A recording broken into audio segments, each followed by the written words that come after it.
night. When we got the call about the will reading, I was devastated. Losing him was tough, but I had to stay strong. This wasn't just about money, it was about his legacy. The night before the will reading, I'm at my parents' house for dinner. Olivia, of course, is there too. "So, sis," she says, sipping her wine, "any plans for your share of the inheritance?" I almost choke on my food. "Olivia, we don't even know what's in the will yet." Dad tries to calm things down. "Now, girls, let's not get ahead of ourselves. Grandpa's legacy is about more than just money, but I can see it in Olivia's eyes, she's already spending it in her mind."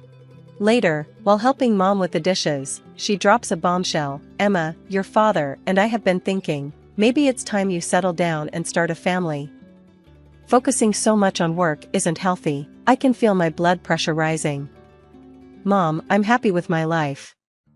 My career is important to me," she sighs, giving me that familiar disappointed look. "I just worry about you, dear. You're not getting any younger." As I leave that night, I can't shake this uneasy feeling, like something big is coming, but I can't figure out what.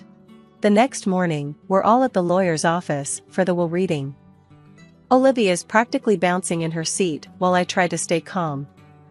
This is it, the moment that could change everything. I noticed my parents exchange a look, something felt off, deep in my gut. I had no idea that everything I thought I knew about my family was about to be shattered.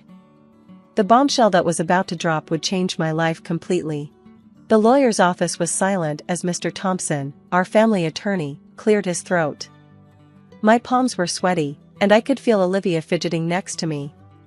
"Let's begin the reading of Mr. Jonathan Miller's last will and testament," Mr. Thompson started. I held my breath, thinking about Grandpa, his kind smile, his encouragement. But then, Mr. Thompson's voice pulled me back to the moment. "To my granddaughter, Emma Miller, I leave." Suddenly, Dad interrupted. "Actually, there's been a change." I looked up, confused. "What change?" Mom chimed in, her voice sweet but fake. "We've decided to make a small adjustment to your grandfather's wishes." Mr. Thompson looked puzzled. "I'm not aware of any changes, Mr. and Mrs. Miller." Dad waved it off. "It's a family decision. We're redistributing Emma's inheritance to Olivia." The room erupted. I felt like I'd been punched in the stomach. "What? You can't do that!" I shouted, jumping to my feet. Olivia's smug voice cut in. "Oh, come on, sis. You don't really need it, do you? I mean, you've got your fancy job and all." I turned to her, furious. "This isn't about need, Olivia. This is about Grandpa's wishes." Mom tried to calm me down. "Sweetie, we just think Olivia could use the help more. You're doing so well on your own, so I'm being punished for working hard? For making something of myself?" I could feel tears stinging my eyes. Dad's voice grew stern.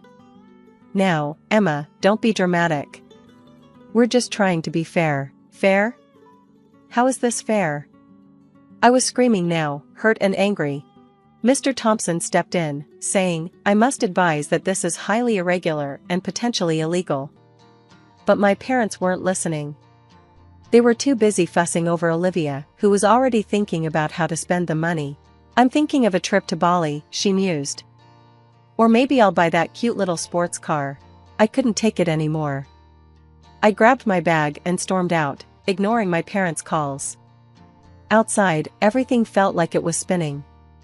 How could this be happening? I slumped against the building, trying to catch my breath. Then my phone buzzed. A text from Mom. "Don't be childish, Emma. Come back inside so we can discuss this as a family." I scoffed. "Family? What family?" As I hailed a cab, another text came through, this time from Olivia. "Thanks for the cash, sis. Don't worry, I'll send you a postcard from my yacht." I turned off my phone, unable to handle their cruelty. Back at my apartment, I paced, my mind racing.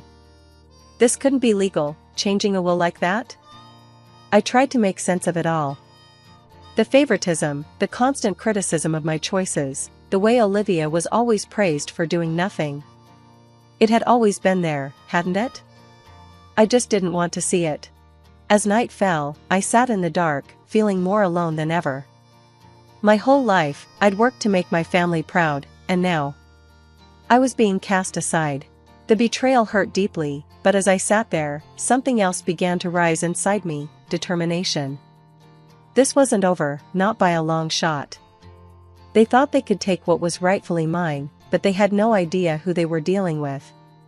As I drifted off to a restless sleep, one thought echoed in my mind: this means war. The next morning, I woke up with a mission. No more tears, no more feeling sorry for myself. It was time to get to the bottom of this. I called my friend Jake, a sharp lawyer I knew from college. "Jake, I need your help. It's about my grandfather's will." We met at a coffee shop, where I told him everything. Jake's eyes widened. "Emma, what they did isn't just unethical, it could be illegal. Wills can't just be changed like that. So, what can I do?" He leaned in, lowering his voice. "We need to investigate, get the original will, any changes, and find out if there was undue influence." I nodded, feeling determined. "Where do I start?" "Your grandfather's lawyer, Mr. Thompson. He might help if he thinks something's wrong." I left the coffee shop with a plan. First stop, Mr. Thompson's office. The old lawyer looked relieved when he saw me. "Emma, I'm glad you're here. What happened at the reading didn't sit right with me. Can you tell me more about the original will?" I asked. He hesitated, then nodded. "Your grandfather left you the majority of his estate. He was so proud of your hard work, Emma. He wanted to make sure you could pursue your dreams without worrying about money." My heart clenched. "Oh, Grandpa. When was the will changed?" Mr. Thompson frowned. "That's the thing. It wasn't officially changed. Your parents just announced it. I've never seen anything like it." With this information, I dug deeper. I called old family friends and business associates of my grandfather. Slowly, a picture started to form. Olivia had been manipulating my parents for years, playing the victim and making me look like the cold, career-driven daughter who didn't need their support. But it was worse than that. I uncovered evidence that my parents had been embezzling money from the family company to fund Olivia's lavish lifestyle. Each new discovery was like a knife to the heart. How could they do this to me? How could they disrespect Grandpa's memory like this? I struggled with what to do next. These were my parents, my sister. Did I really want to take legal action against them? But then I remembered Grandpa's words: stand up for what's right, Emma, no matter what. I made my decision. I called Jake. "I want to pursue this legally. I have evidence." Jake's voice was serious. "It won't be easy, Emma. Are you sure?" "I'm sure. They need to face the consequences for what they've done." Over the next few weeks, Jake and I built our case: financial records, witness statements, copies of the original will. It was all there in black and white, but I needed more. I needed undeniable proof of their lies. That's when I came up with a plan: a family dinner, one last chance for them to come clean, and I'd record it for evidence. As I sent out the invitations, my stomach churned. This was it, the point of no return. I looked at a photo of Grandpa on my desk, his kind eyes seeming to encourage me. "I won't let you down, Grandpa," I whispered to myself. "I'll make this right." The stage was set. In just a few days, I would confront my family with the truth, and after that, nothing would ever be the same. The day of the family dinner arrived. I had set up hidden cameras in the dining room, with Jake waiting in the next room. My heart was pounding as I heard the doorbell ring. "Emma, darling," Mom breezed in, giving me air kisses on the cheek. Dad and Olivia followed, all smiles, acting like everything was fine. We sat down to eat, making small talk. I could barely touch my food, waiting for the right moment. Finally, I couldn't hold it in anymore. "So, about Grandpa's will." The room went silent. Dad cleared his throat. "Emma, we've been over this. It's done."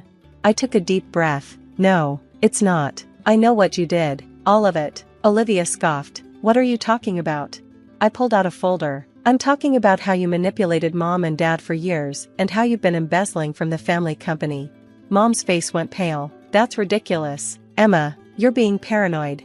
"Am I?" I laid out the financial records in front of him. "Explain these." Then, hundreds of thousands of dollars funneled into Olivia's accounts.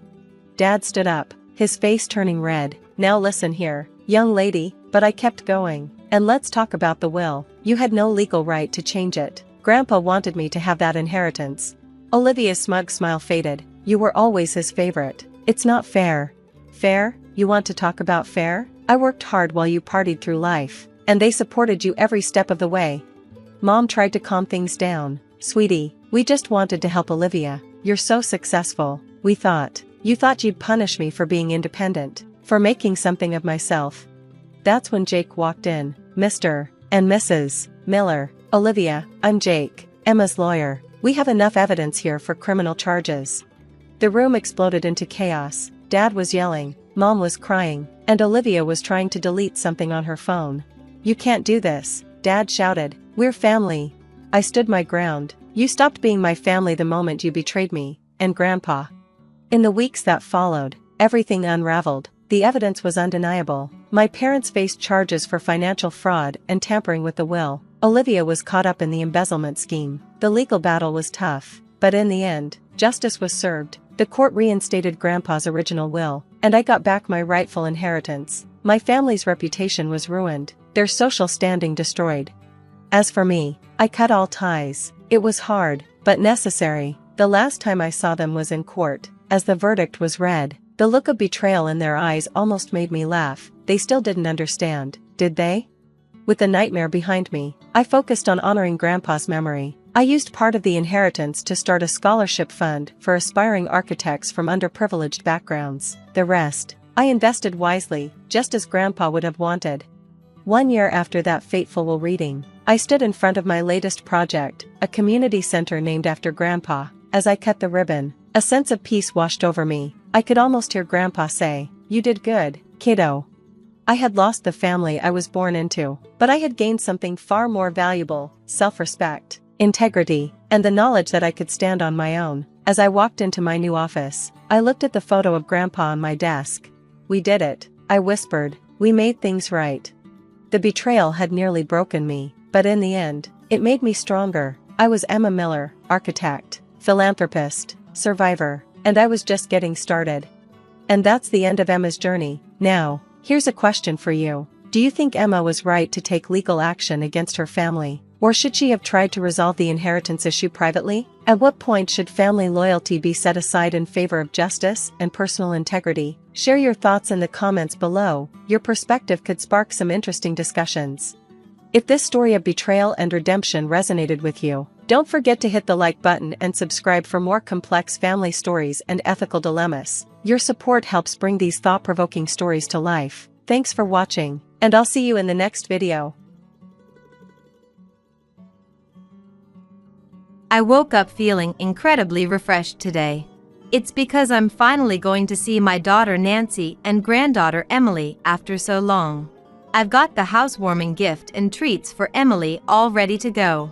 In high spirits, my husband Robert and I left the house, arriving at Nancy's new place about half an hour later. It was a beautiful, impressive home with white as the main color scheme.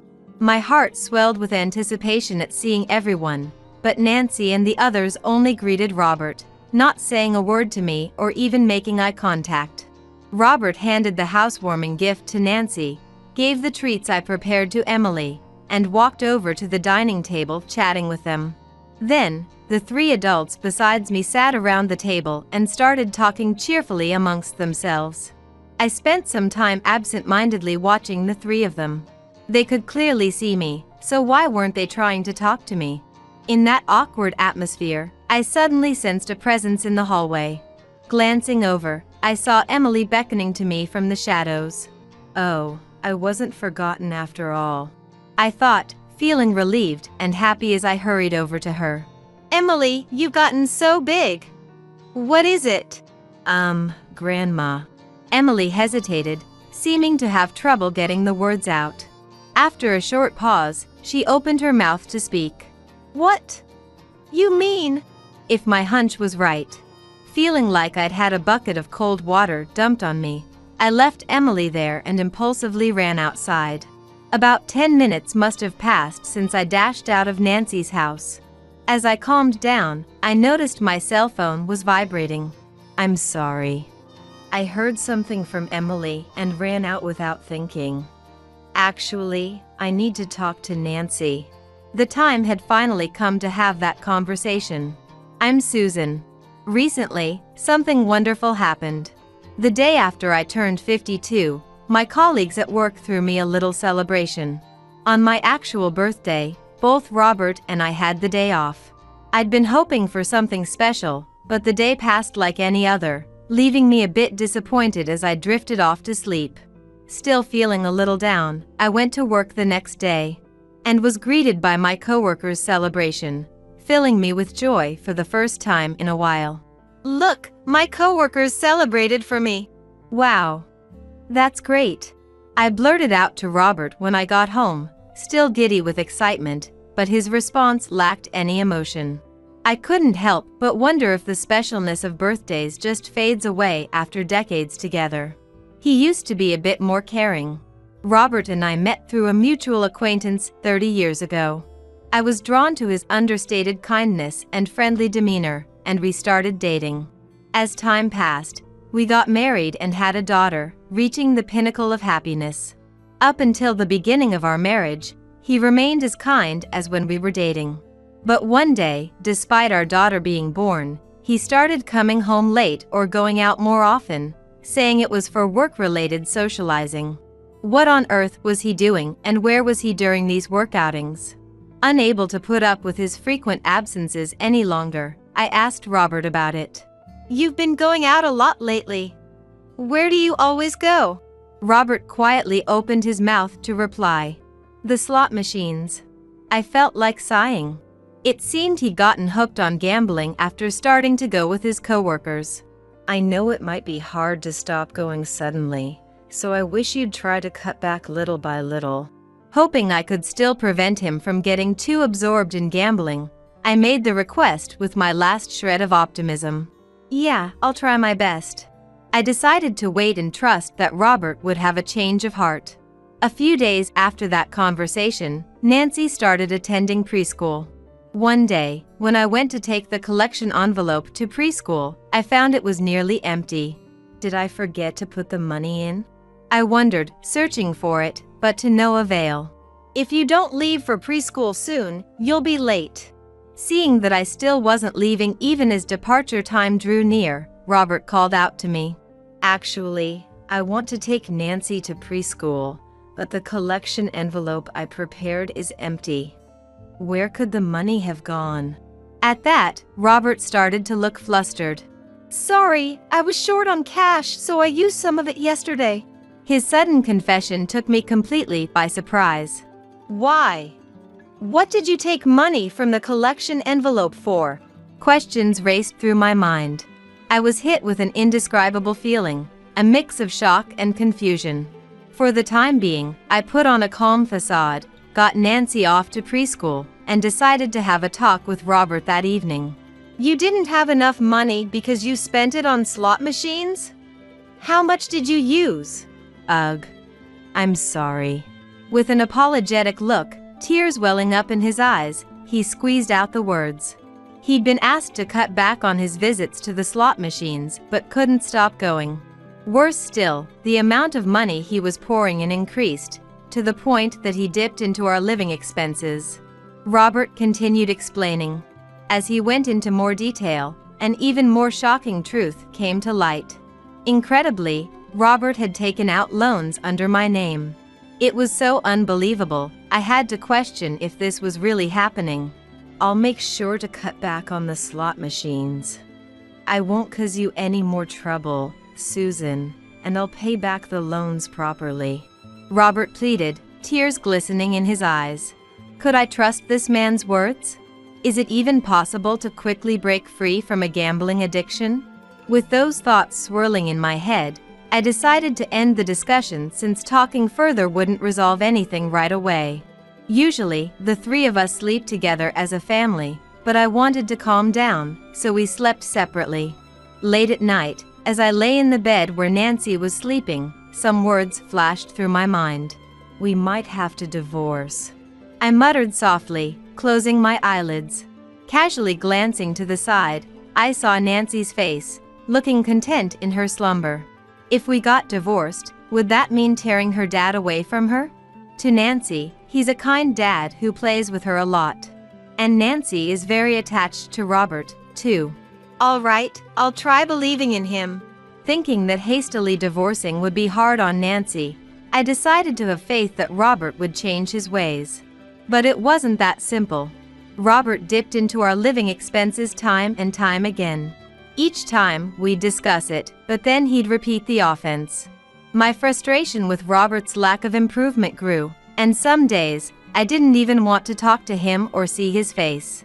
But I didn't want Nancy to see her parents not getting along. Single-mindedly determined not to let Nancy feel any sorrow, I refrained from divorcing Robert no matter how many times he betrayed me. Nancy, blissfully unaware of her parents' issues, grew up cheerfully, and before I knew it, she was 15. Dad, Mom, guess what? I got an A on my last practice test. Taking after who knows which parent, she'd grown into a child with a real knack for studying. Wow, you worked hard. That's amazing. What a relief. My little Nancy, her voice brimming with excitement at dinner time as she talked about her high school entrance exams. Just 2 more months until the actual exams. Around midnight, I happened to pass by Nancy's room and noticed the light was still on. Seems she's studying late into the night. Maybe I should bring her a snack as a break. Nancy, sorry to interrupt your studying. I'm coming in for a sec. Mom, what's up? I brought you some donuts since you're working so hard. Wow. Perfect timing. I was just thinking I wanted to take a break. Nancy happily munched on the donut. She was studying so diligently every day, I started to worry she might be overdoing it. I was really impressed by how she steadily put in the effort day by day to get into her target high school. Oh, that reminds me. Dad gave me this the other day. What Nancy cheerfully showed me was a lucky charm for passing her exams. Dad can be really sweet about these things, huh? Robert always supported the decisions Nancy made, cheering her on and giving her thoughtful little gifts. But in reality, even as Nancy grew up, Robert continued to take out loans and come crying to me each time, his attitude never changing. Nancy had no idea Robert was a gambling addict, firmly believing he was a good dad. Then, the high school entrance exams ended, and Nancy managed to get into the school she wanted. Nancy, that's wonderful. It's all thanks to your and Dad's support.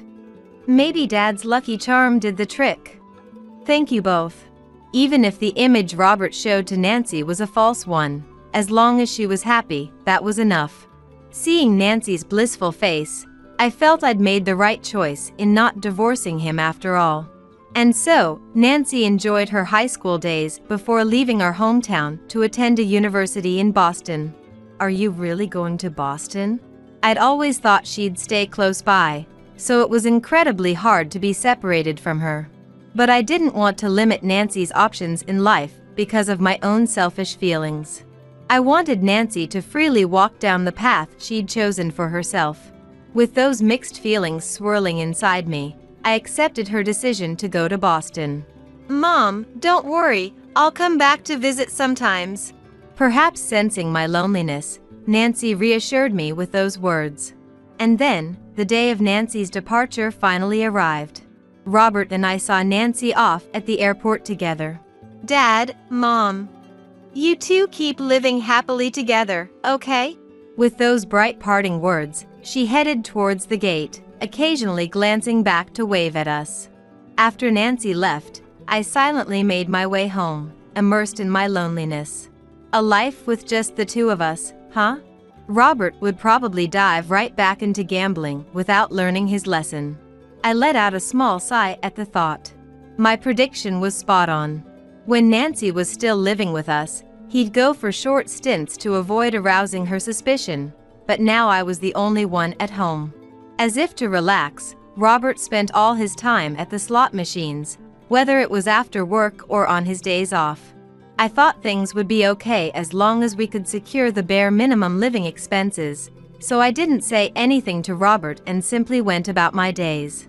Deep down, there's no point in saying anything, it won't change. I'm tired of trying to make him quit. I may have given up. As we continued living like that, Nancy graduated from university and ended up getting a job over there. I guess she won't be coming back here anymore.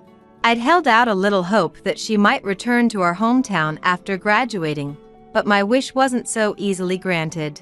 A few years later, some happy news arrived from Nancy. Mom, I got proposed to. What? Really? Congratulations. What's he like? His name is Thomas, and he's super kind, just like Dad. And you know what? Nancy chattered on about trivial things like what furniture to get for their new home and which houseplants to choose. The words kind like Dad stuck with me, but hearing Nancy's cheerful voice overflowing with energy, I swallowed back the story that had almost spilled from my lips. I really should have told Nancy about Robert.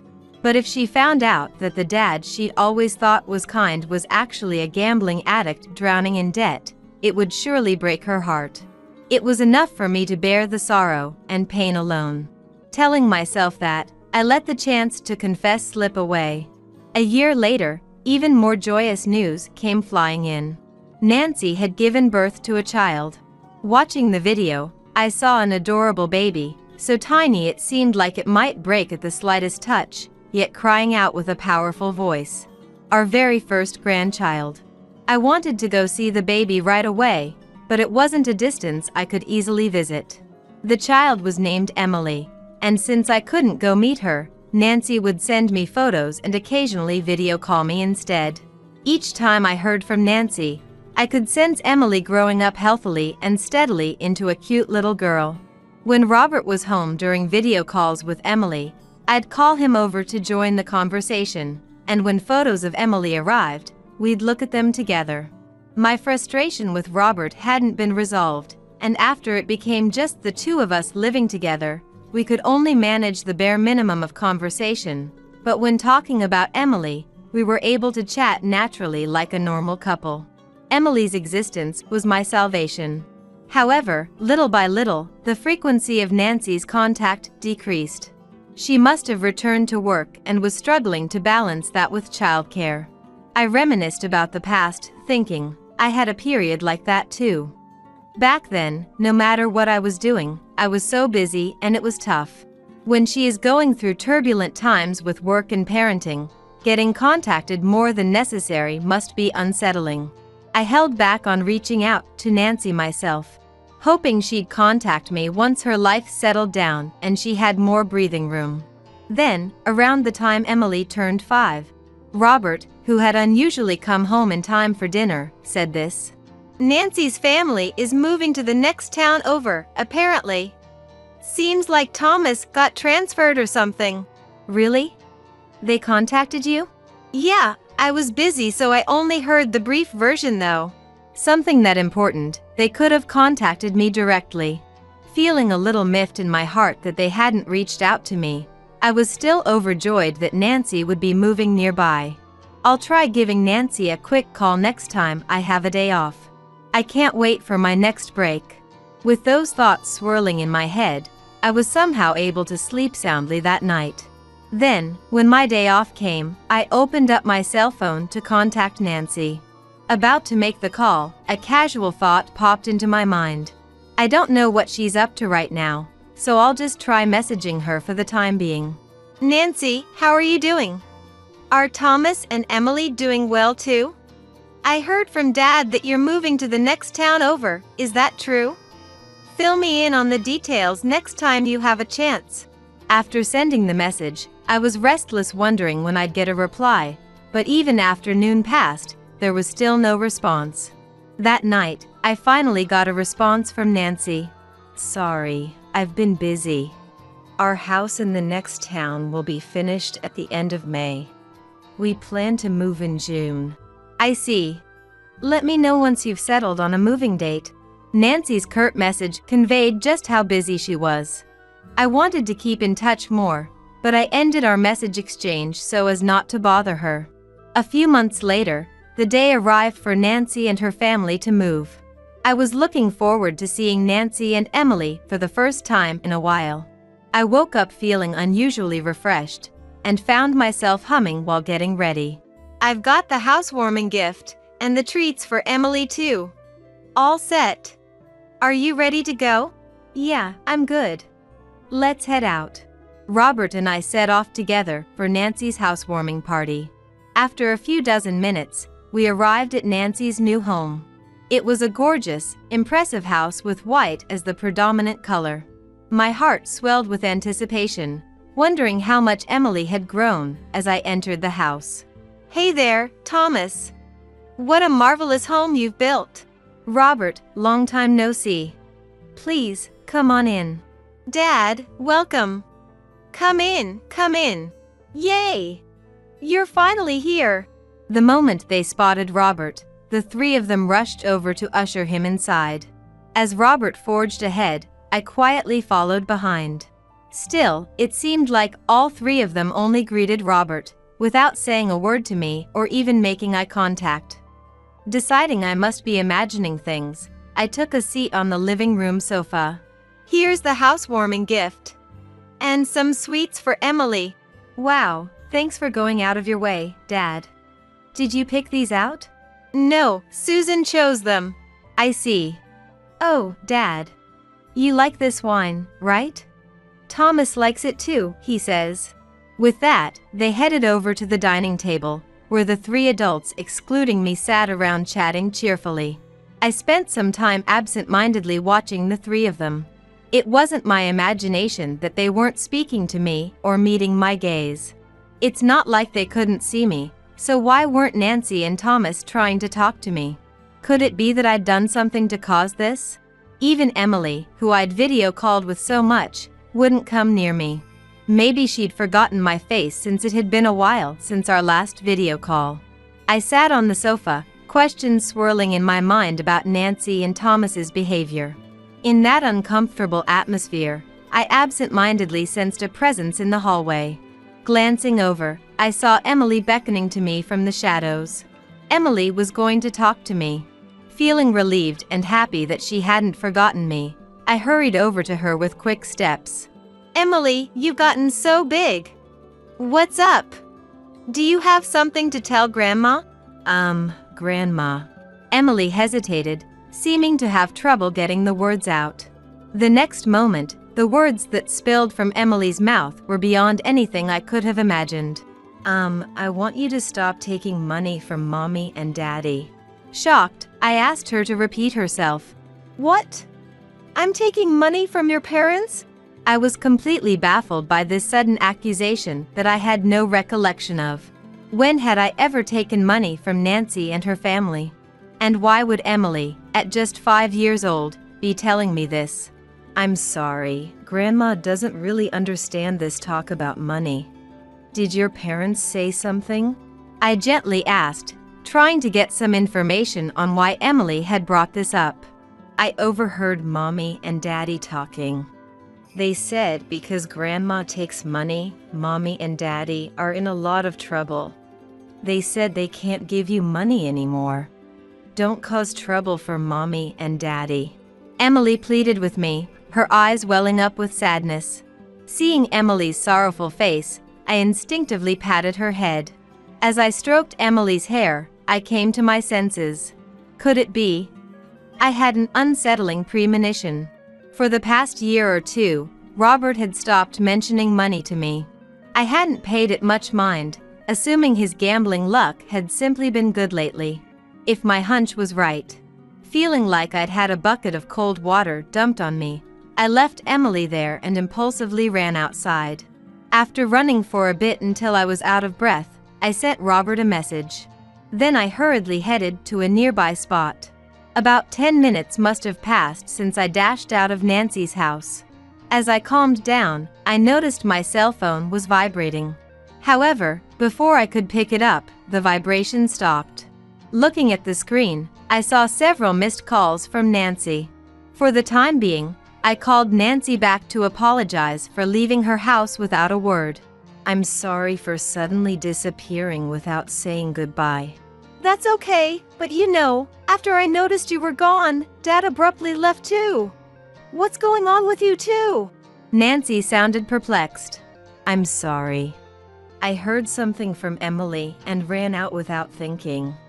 Actually, I need to talk to you, Nancy." The time had finally come to have that conversation. I had no recollection of what Emily had said. It was almost certainly Robert's doing. Robert must have been borrowing money from Nancy and her family without telling me. At this rate, Robert would surely keep demanding money from them over and over. Desperately wanting to somehow prevent Nancy from going through the same painful experiences as me, I finally resolved to come clean. I know you love your dad very much, Nancy. But your mom, well, I've been constantly troubled by your dad. Yeah, even before you were born, your dad got hooked on gambling. He couldn't break free from his addiction, and at its worst, he'd dip into our living expenses. What? Really? Nancy seemed shocked by this side of Robert she hadn't known. But that's not all. He's taken out a lot of loans under my name. I'm still steadily paying them back, but your dad hasn't changed, so the repayments are far from over. Wait a minute, something doesn't add up. Isn't it that you're the one in debt and struggling? Did Nancy think I was the one with the loans? Dad came to me about 2 years ago, asking to borrow money. Even when I asked what he needed it for, he wouldn't give a clear answer and just said you were in trouble. It wasn't a huge amount, so I lent it to him as is. But this past year, he's been contacting me a lot, and even when I told him to let me talk to you, Dad wouldn't put you on. According to Nancy, Robert had been contacting her and Thomas, saying I had borrowed money and didn't have the means to pay it back, so he needed a loan. And it wasn't just once or twice. Moreover, Robert had apparently said this to prevent them from contacting me directly. Your mom is a bit messed up right now because of the debt, so don't reach out to her. We don't want her mental state to get any worse, so it's best not to agitate her too much. Hearing that from Nancy, I'd finally reached my limit. What was he thinking, going so far as to borrow money from our daughter and her family? I'm so sorry for all the trouble your dad has caused. And I'm sorry too, for keeping quiet about your dad to you, Nancy. I regretted not telling Nancy about Robert's behavior until now. Because of my silence, I couldn't even fathom how much hardship I'd put Nancy and Thomas through. Thinking back on all the missed chances, wishing I'd spoken up back then, I was overwhelmed with remorse. You were so fond of your dad and really close to him. I thought I couldn't take your dad away from you, so I've kept it hidden all this time. I wanted to be good parents in front of you, to be a happy family. Nancy listened in silence for a while as I spoke through my tears. Then, after a short pause, she said in a trembling voice, "If you were struggling so much, I wish you'd told me at the time. Did you not rely on me even when I was older, when I became an adult? No matter what, my love for you and Dad will never change, and because we're family, we can talk about anything, can't we?" Nancy's words brought an endless stream of tears. So, do you know why Dad rushed out in such a hurry earlier? That's right. I had completely forgotten about Robert. After I heard the story from Emily, my anger towards your dad exploded and I went to City Hall.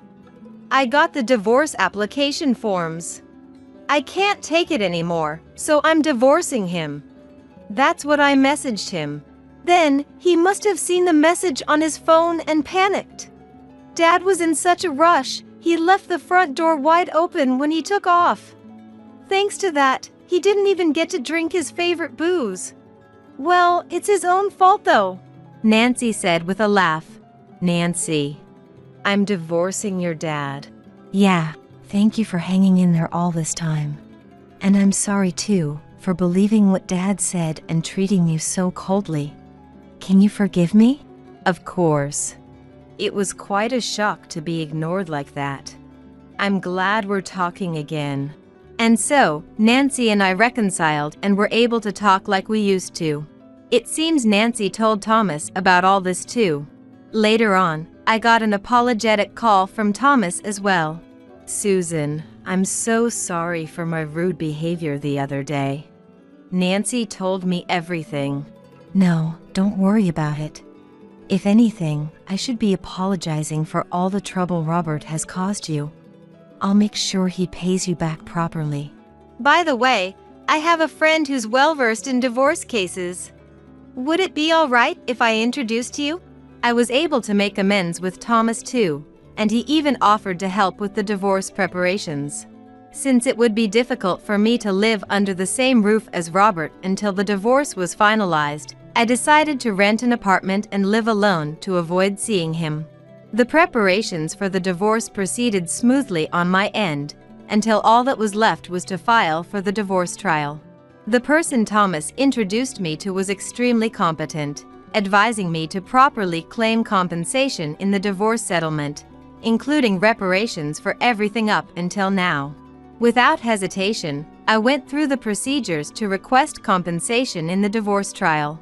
Getting money won't change the past, but it's better than nothing and might make me feel a bit lighter. Hello, Robert? I'm all set for the divorce, but what about you? I'm really sorry for everything, Susan. Won't you please reconsider? I won't go to the slot machines anymore, and I'll pay back the money I owe Nancy and them properly, so won't you come back home for now? I won't do it again. I won't go anymore. I've heard those same lines so many times. Do you have any idea how much it hurts me to have believed your words and been betrayed over and over? Remembering all the times I'd been betrayed in the past, my chest tightened with pain. Even after the divorce trial began, Robert kept complaining without remorse, but after multiple court sessions, the divorce was finally granted. The money Robert had borrowed under my name was also legally arranged to be repaid by him, allowing me to break free from the burden of debt at last. As for the money he'd borrowed from Nancy and her family, legal procedures were put in place to ensure Robert would pay it back properly too. After the divorce was finalized, Robert continued living alone in the house we'd originally shared. However, gambling addiction is truly a frightening thing. Even after all this, Robert couldn't quit gambling. Unable to borrow money or turn to anyone for help, a desperate Robert apparently ended up dipping into company funds. Now, he's living quietly in a town far from our hometown. They say he's working diligently to pay off the compensation from the divorce trial and his debts. Sometime later, I went to visit Nancy's house one day. As we were having lunch together, chatting about trivial things, the topic suddenly changed. Hey Mom! Thomas and I were thinking, why don't you come live with us in this house? I was surprised by the unexpected offer, and at the same time, joy welled up inside me. But I had already caused Nancy and her family so much trouble.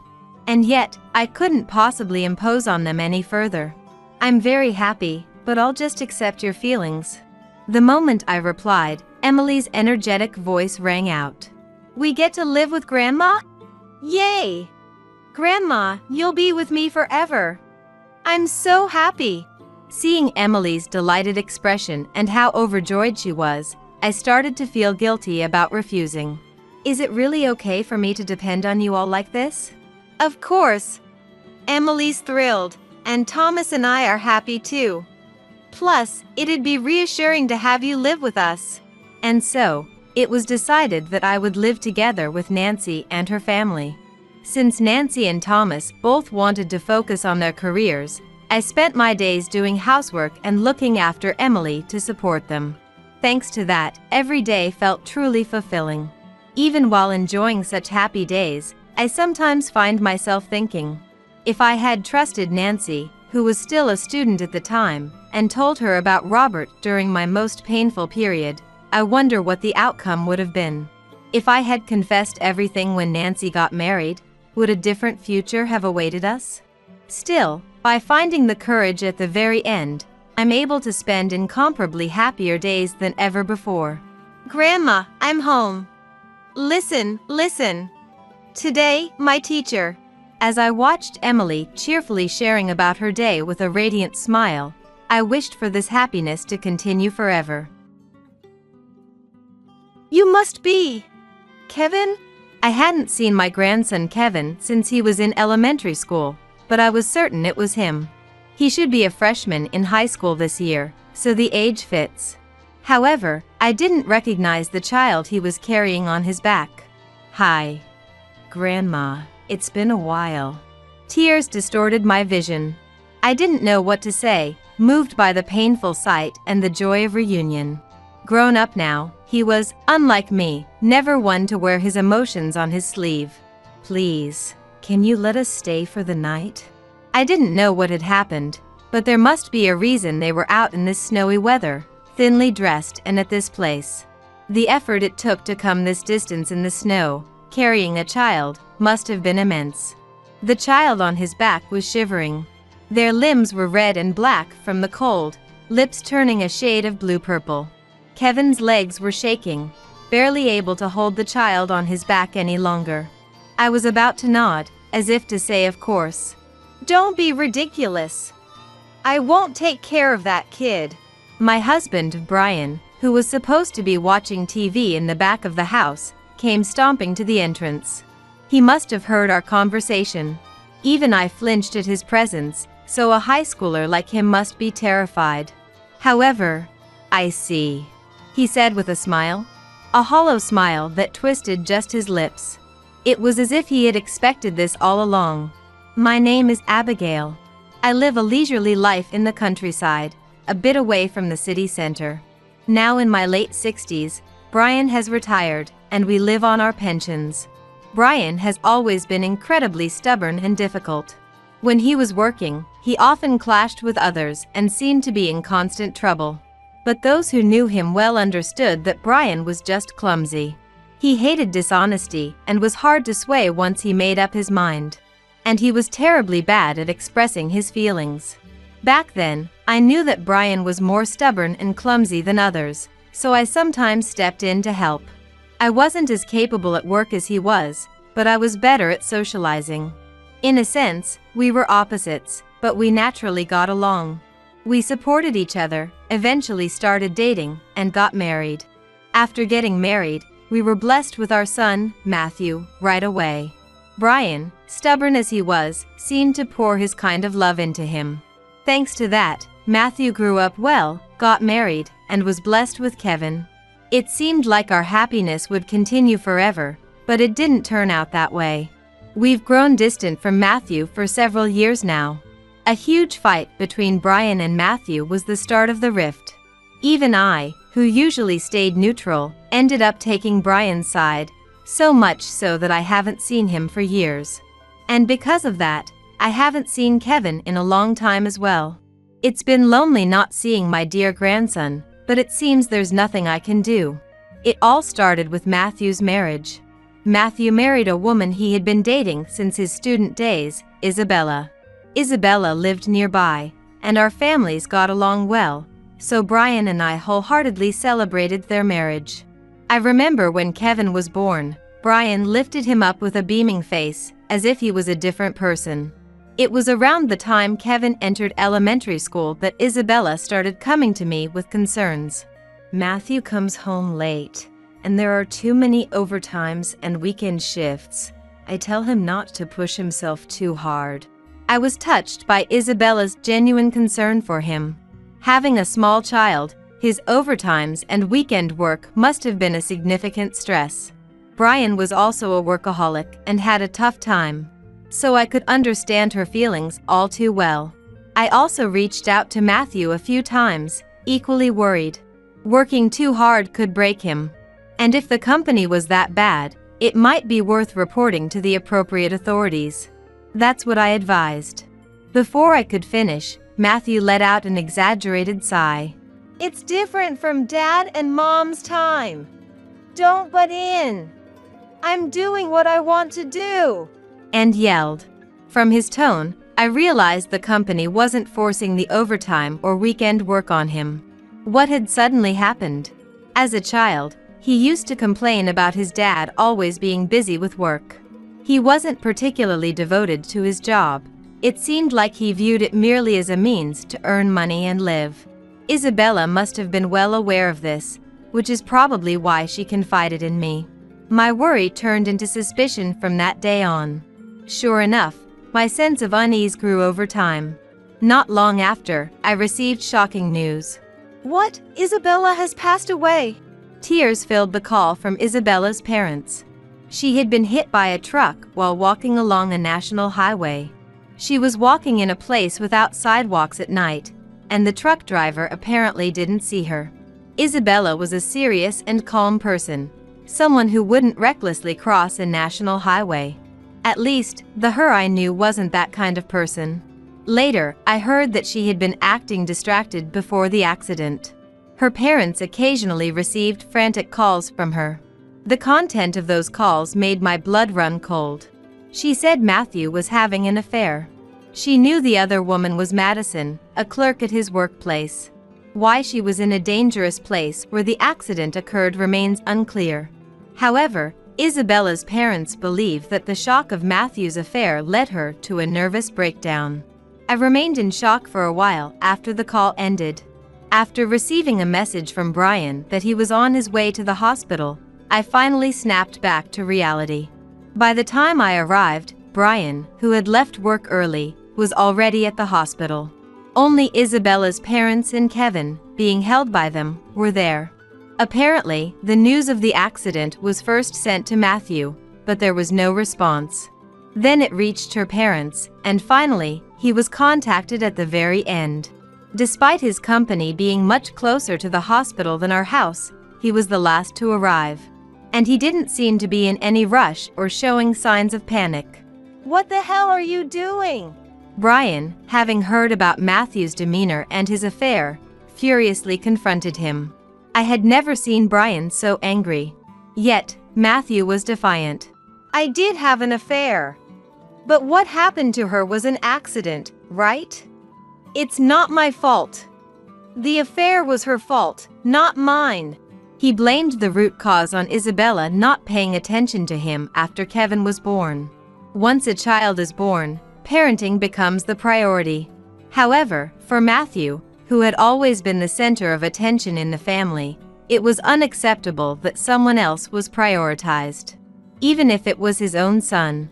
Thus, he couldn't prioritize a lifestyle that favored Kevin, leading to Kevin not being very attached to him. This vicious cycle resulted in feeling out of place in his own home. He yelled in front of the late Isabella that her nervous breakdown was her own fault. Her parents broke down crying at his irresponsible words, and Brian was a step away from hitting Matthew. I could only try to calm Kevin, who started crying harder at the sight of the adults' argument. At that moment, I felt so helpless, watching the situation and not being able to do anything. This was how a decisive rift formed between us and him.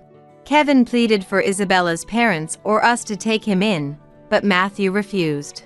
Though he confessed to the affair at the hospital, there was no further evidence, and no one had recorded the confession, so his affair wasn't proven. I was extremely worried about his selfish behavior.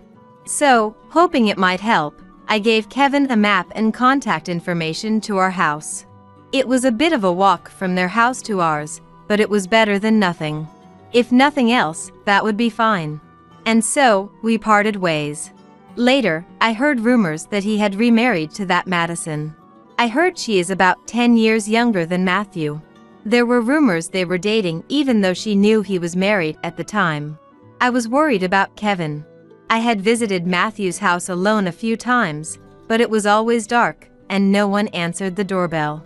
After several attempts, I gave up to avoid being reported as a suspicious person. It's been years since I last saw Kevin. Those memories keep coming back, even as life goes on. Even now, drinking warm cocoa, I think of him. He used to enjoy the cocoa I made. I wonder how he's grown, how he's doing, and if his family situation is okay. But all I can do is worry. I sip from my mug, looking outside. A cold wave has hit our area today, turning everything outside the window white. The surroundings are enveloped in night and terribly cold. I'll likely need to shovel snow tomorrow. You know, we might need to shovel snow tomorrow morning. I was about to discuss tomorrow's shoveling with Brian, who was watching TV, when the doorbell rang. Brian and I look at each other. We don't know anyone who would visit us on a snowy night like this. With a bit of fear, we open the sliding door to find a high school-aged boy standing there, carrying a small child on his back. His appearance catches my attention. The boy wears a slightly wrinkled white shirt under a school jacket and worn-out sweatpants. The small child is in a t-shirt, a thin hoodie likely for autumn, and shorts. Both have red limbs and a little snow piled on their heads and shoulders. Long footprints lead from the pure white garden to the road. It seems they walked here in this attire. As I realized this and looked at the boy's face, I was surprised. You must be Kevin? I hadn't seen Kevin since he was in elementary school, but I was certain. The corners of his eyes droop like Isabella's, and his nose is just like Matthew's. He should be a freshman in high school this year, so the age fits. However, I didn't recognize the child Kevin was carrying. Grandma, long time no see. Indeed, the high school-aged boy was Kevin. Tears distorted my vision. I didn't know what to say, moved by the painful sight and the joy of reunion. Grown up now, he was, unlike me, never one to wear his emotions on his sleeve. Please, can you let us stay for the night? I didn't know what had happened, but there must be a reason they were out in this snowy weather, thinly dressed and at this place. They must have come here relying solely on the address I gave him when he was young. The effort it took to come this distance in the snow, carrying a child, must have been immense. I was about to nod, as if to say of course. Don't be ridiculous. I won't take care of that kid. The one who came stomping to the entrance was Brian, who was supposed to be watching TV in the back of the house. It seems he heard our conversation. Even I froze at his angrily raised voice. Long having been together, if I'm taken aback, Kevin, a high schooler, must be terrified. Worried, I looked at Kevin and the child. But Kevin, unfazed by Brian's demeanor, muttered quietly, looking down. I see, he said, smiling. It was a hollow smile that twisted just his lips. It was as if he had expected this all along. Anger rose in me at Brian for causing Kevin to make such an expression. No matter how stubborn or unforgiving, what kind of attitude is this towards an innocent, beloved grandson? Just as I was about to speak up. I'm cold. The child on his back shivered. His limbs had turned even redder, his lips more purple. Kevin's legs were shaking, no longer able to carry the child on his back. Brian glared at the child on the back. We need to get to a hospital first. If you're not going, I'll take the car out. Oh. Brian, wide-eyed, silently grabbed the car keys and hurried to the garage. I knew he could be hard to understand, but in his way, Brian was worried about Kevin and the child. Can't take care of that child, huh? Always short on words. It meant the child was in too dire a state to be cared for at home. Right, that's the kind of man he is. I hadn't realized until now, but there was a hint of panic in Brian's actions. I followed his words and urged Kevin to the garage. You've done well to make it this far.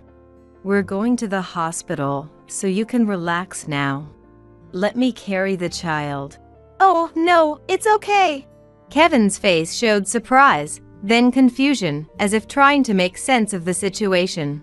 During this time, he readjusted the child on his back and, prompted, began walking towards the garage. It seems Kevin grew up to have a strong sense of responsibility. He always worries about the kids, putting himself last. Even though he's shivering with terrible frostbite. It was my role in the car to reassure him that everything would be okay.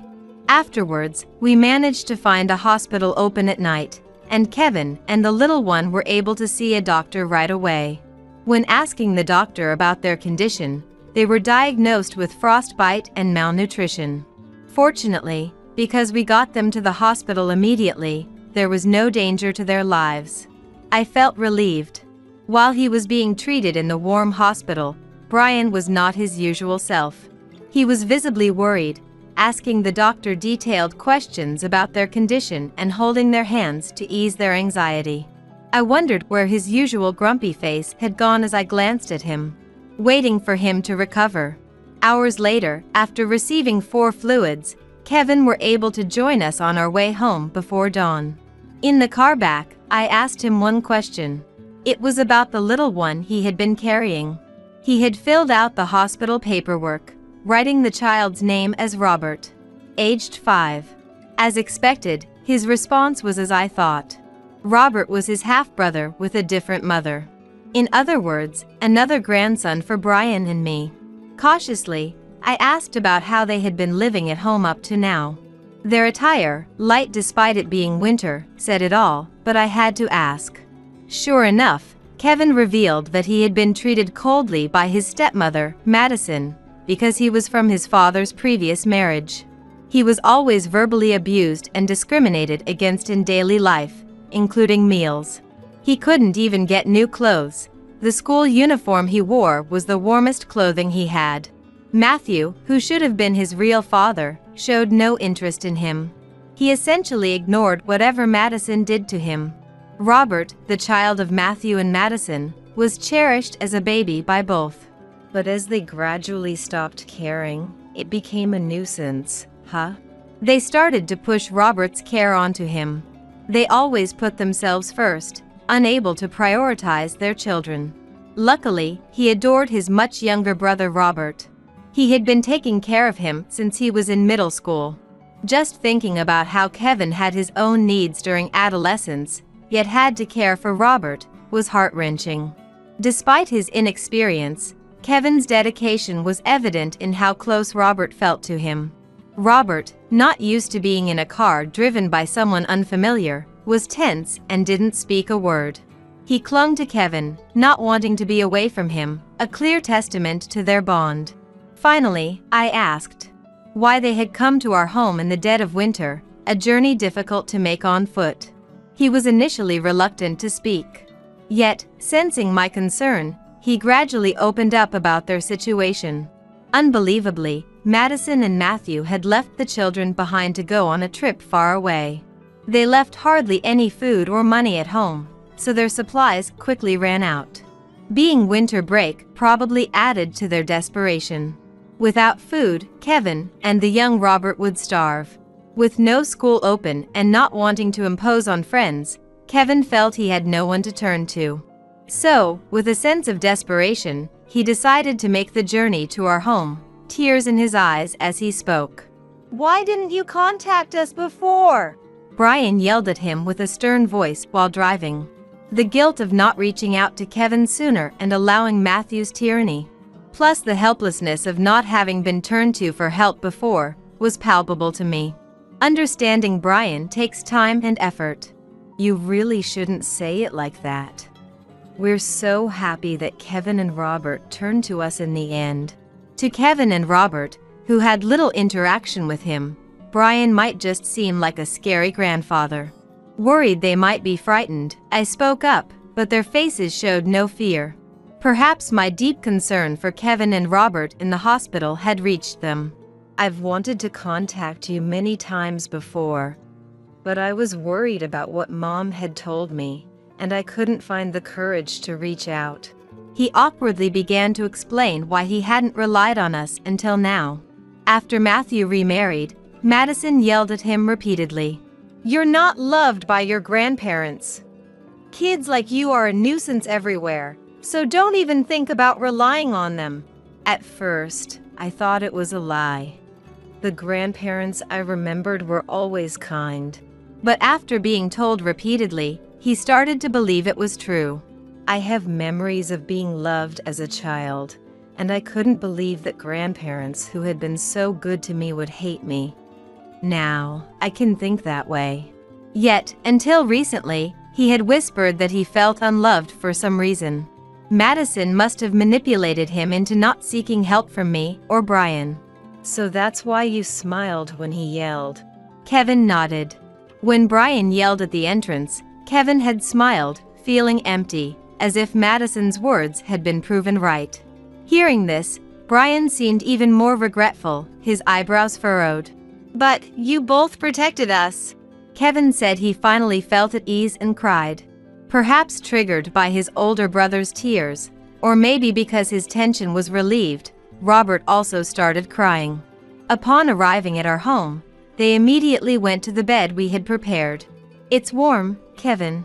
Saying this, Robert rubbed his cheek against the blanket and fell asleep embraced by Kevin. Feeling both a sense of affection and sorrow, tears rolled down my cheeks. Their behavior suggested that they rarely had the chance to sleep in a warm, comfortable bed. Brian and I wanted to keep watching Kevin and Robert's sleeping faces forever, but we couldn't. We had a lot to do. In the morning, Brian took the car out again. He had the medical reports from the hospital and was going to file a complaint against Matthew and Madison.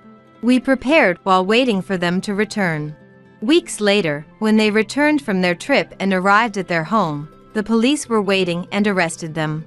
Initially, Matthew accused me and Brian of kidnapping. He continued to assert this even when confronted with evidence. Brian and I feel responsible for how selfishly and terribly our son turned out. The last time we saw Matthew in court, his face had become even more severe than when we last parted. What went wrong? Did we make a mistake in how we raised him? Or was there some significant turning point in Matthew's adulthood? It might be too late to ponder these questions now, but seeing Matthew continue to hurl terrible words in court made me realize we've reached a point of no return. Now, we must focus solely on protecting Kevin and Robert, who have been deeply hurt. Brian and I discussed and decided to wholeheartedly support Kevin and his brother. Eventually, the two were arrested for neglecting their guardianship duties. The diagnoses of malnutrition, among other things, served as decisive evidence. The statements from me, Brian, and the boys likely helped support this decision. Suddenly, Kevin and Robert were left alone.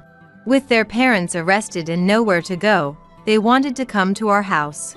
But I think we, who raised Matthew to abandon his parenting responsibilities, are not qualified to raise them. So, we also consulted Isabella's parents. They were relieved to hear Kevin was safe and were concerned for Robert, a child who should be a stranger to them. We'd like to take both of them in if we could. But sadly, it might be difficult to adopt Robert since they're not related by blood. And separating the brothers would be too cruel. That's why they said our home, where the brothers can stay together, is the best option. They also promised to support each other going forward. How kind are these people, to offer such gentle words to the parents of Matthew, who did terrible things to their daughter. Lately, I find myself tearing up easily. And so, it was decided that my husband and I would take in Kevin and Robert. When I took Kevin and Robert's hands and said, "From now on, you'll live with us," they showed us bright smiles. Still, they were quite reserved when they first moved in. But soon, we all warmed up to each other. He is always eager to help out. This year, we've had a lot of snow, but he's been forward in offering to help shovel it. Young Robert, trying to imitate what he sees, grabs a shovel and heads outside too. It seems he's at that age where he wants to mimic everything his brother does. Brian, watching the two, would complain but also teach them the tricks of shoveling snow. It seems he's quite pleased to be relied upon by the adorable Kevin and Robert. "You can't even do this? Honestly, you guys are hopeless," Brian would say with a straight face, his usual grumbling. However, Kevin and Robert seem to know it's just his way of hiding his embarrassment and take it in stride. "We'll be better than Grandpa in no time, right, big brother?" "That's right, maybe even by tomorrow." Brian, as grumpy as ever, is becoming fondly attached to Kevin and Robert, including his difficult demeanor. Watching their heartwarming interactions, I'm busy preparing today's meal. "Everyone, dinner's ready. Let's take a break." Calling out loudly, the three of them walk over, laughing and smiling together. What a blissful everyday life we have. Winter is almost over, and the season of budding flowers is approaching. Between the four of us, warm times are passing by. "Call an ambulance, quick. How can you be so oblivious?" Suddenly, Brittany, who lives next door, rushed into my apartment in a panic. It all started when Tony collapsed in the bathroom. Lately, Tony never parts with his mobile phone, no matter where he is in the house. In fact, he even takes it to the bathroom, apparently talking to someone. Why she, living next door, knew in real time that he had collapsed in the bathroom is beyond me. Honestly, there's no reason for her to call me oblivious. I already know why she is connected to him, and how she knew immediately about his collapse in the bathroom. They might think it's a secret, but there have been many suspicious moments in the past. It's funny they don't realize that they're the only ones who don't notice. I've turned a blind eye until now, but I've decided to put a stop to it.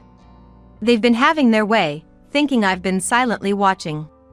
Of course, I plan to retaliate against Tony, but I also want Brittany to suffer just like me. They shouldn't think they can get away with this. It's time for them to pay for 13 years of betrayal. I'm Rosetta, a 40-year-old housewife. I met my husband Tony through a mutual acquaintance. At my age, I long to marry and build a warm home. A friend suggested I meet Tony, saying it wouldn't hurt just to meet. I was all work and no play, with no chances to meet anyone. Watching my friends get married, I wondered what life with someone I loved would be like. Thinking it was just a meeting, I said yes, only to find an unexpectedly great connection. Our hobbies and topics of conversation matched, and our conversational pace and rhythm felt incredibly comfortable. It was as if we had met before, and I wanted to see him again. I had dated a few men before, but none with whom I could talk so freely. My first impression of Tony was of a caring man, always putting me first. I quickly fell for his ever-present kindness. Rosetta, I thought this would suit you. What's this? It's not my birthday or our anniversary. Can I open it? Please do. Inside the box he handed me was a beautiful lemon yellow dress. It's lovely. I've never worn a dress like this. I wonder if it suits me. It's definitely going to suit you, Rosetta. I want to see you in it here. Here? I'm a bit nervous. I quickly tried on the dress. Yeah. The size is just right. It suits you as I thought. I'm happy. Thank you. He nodded with satisfaction as he looked at me. Though kind to me, I sometimes caught a glimpse of his stern side. It was mostly during work-related calls. Even on dates, he'd occasionally receive calls and issue instructions. I'd find myself admiring his commanding presence. He, a manager, seemed to be always busy, even on his days off. It must be tough getting work calls even on your day off. Well, it's not too bad. But it can be tough dealing with incompetent subordinates. Oh, we should head out.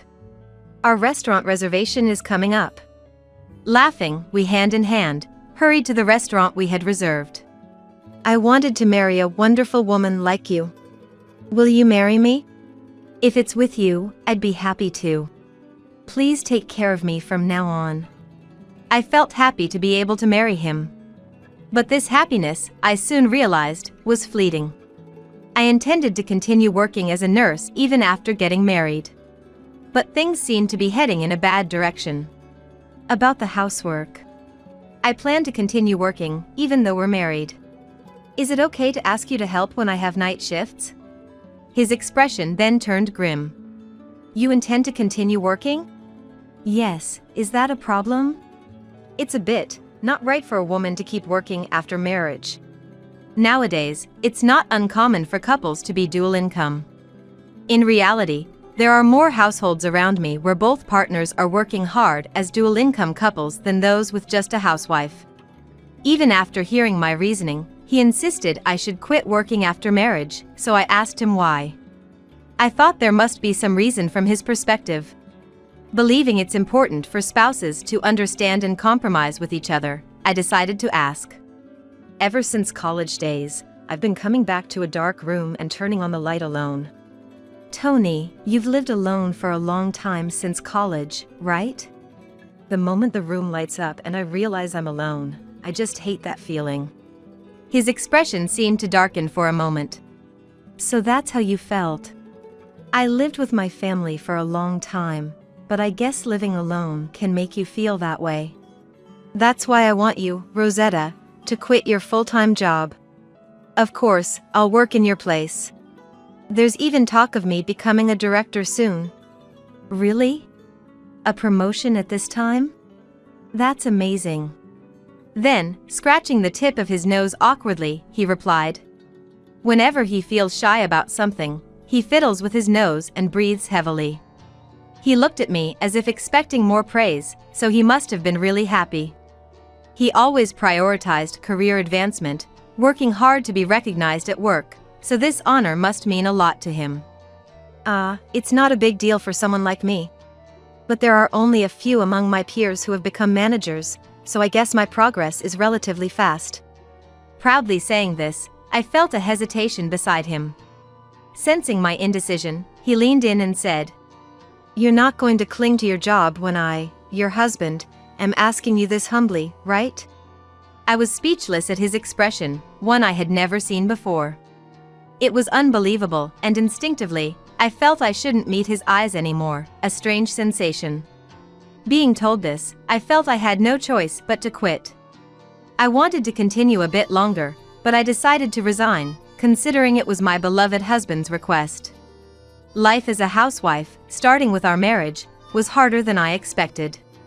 I thought being a housewife meant doing household chores, but it was extremely busy. Taking advantage of me being a housewife, Tony stopped doing any housework. Women's workplace is like the home, right? It's wrong to just rush through work to have your own free time. I couldn't talk back to him when he said this in a stern tone. In the morning, I prepared breakfast and helped him get ready for work, timing it with when he woke up. Until he returned at night, I finished all chores like preparing dinner and cleaning the bathroom. "Tony, breakfast's ready." "I'll be right there." He sat down at the table, looking around leisurely and sighed deeply. "You know I went out for a work-related drink last night, right?" "Yes, I thought so since you came back late." "What about it?"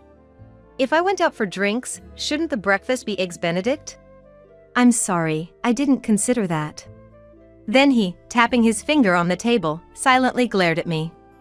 He was particular and would strongly point out anything that differed even slightly from his preferences. "Hey, is this where the vase was supposed to be?" A normal vase placed beside the TV stand. I bought it thinking it would add a nice touch to the home since he likes flowers. I haven't decided exactly where to place the vase, but I wonder if something went wrong. "The vase?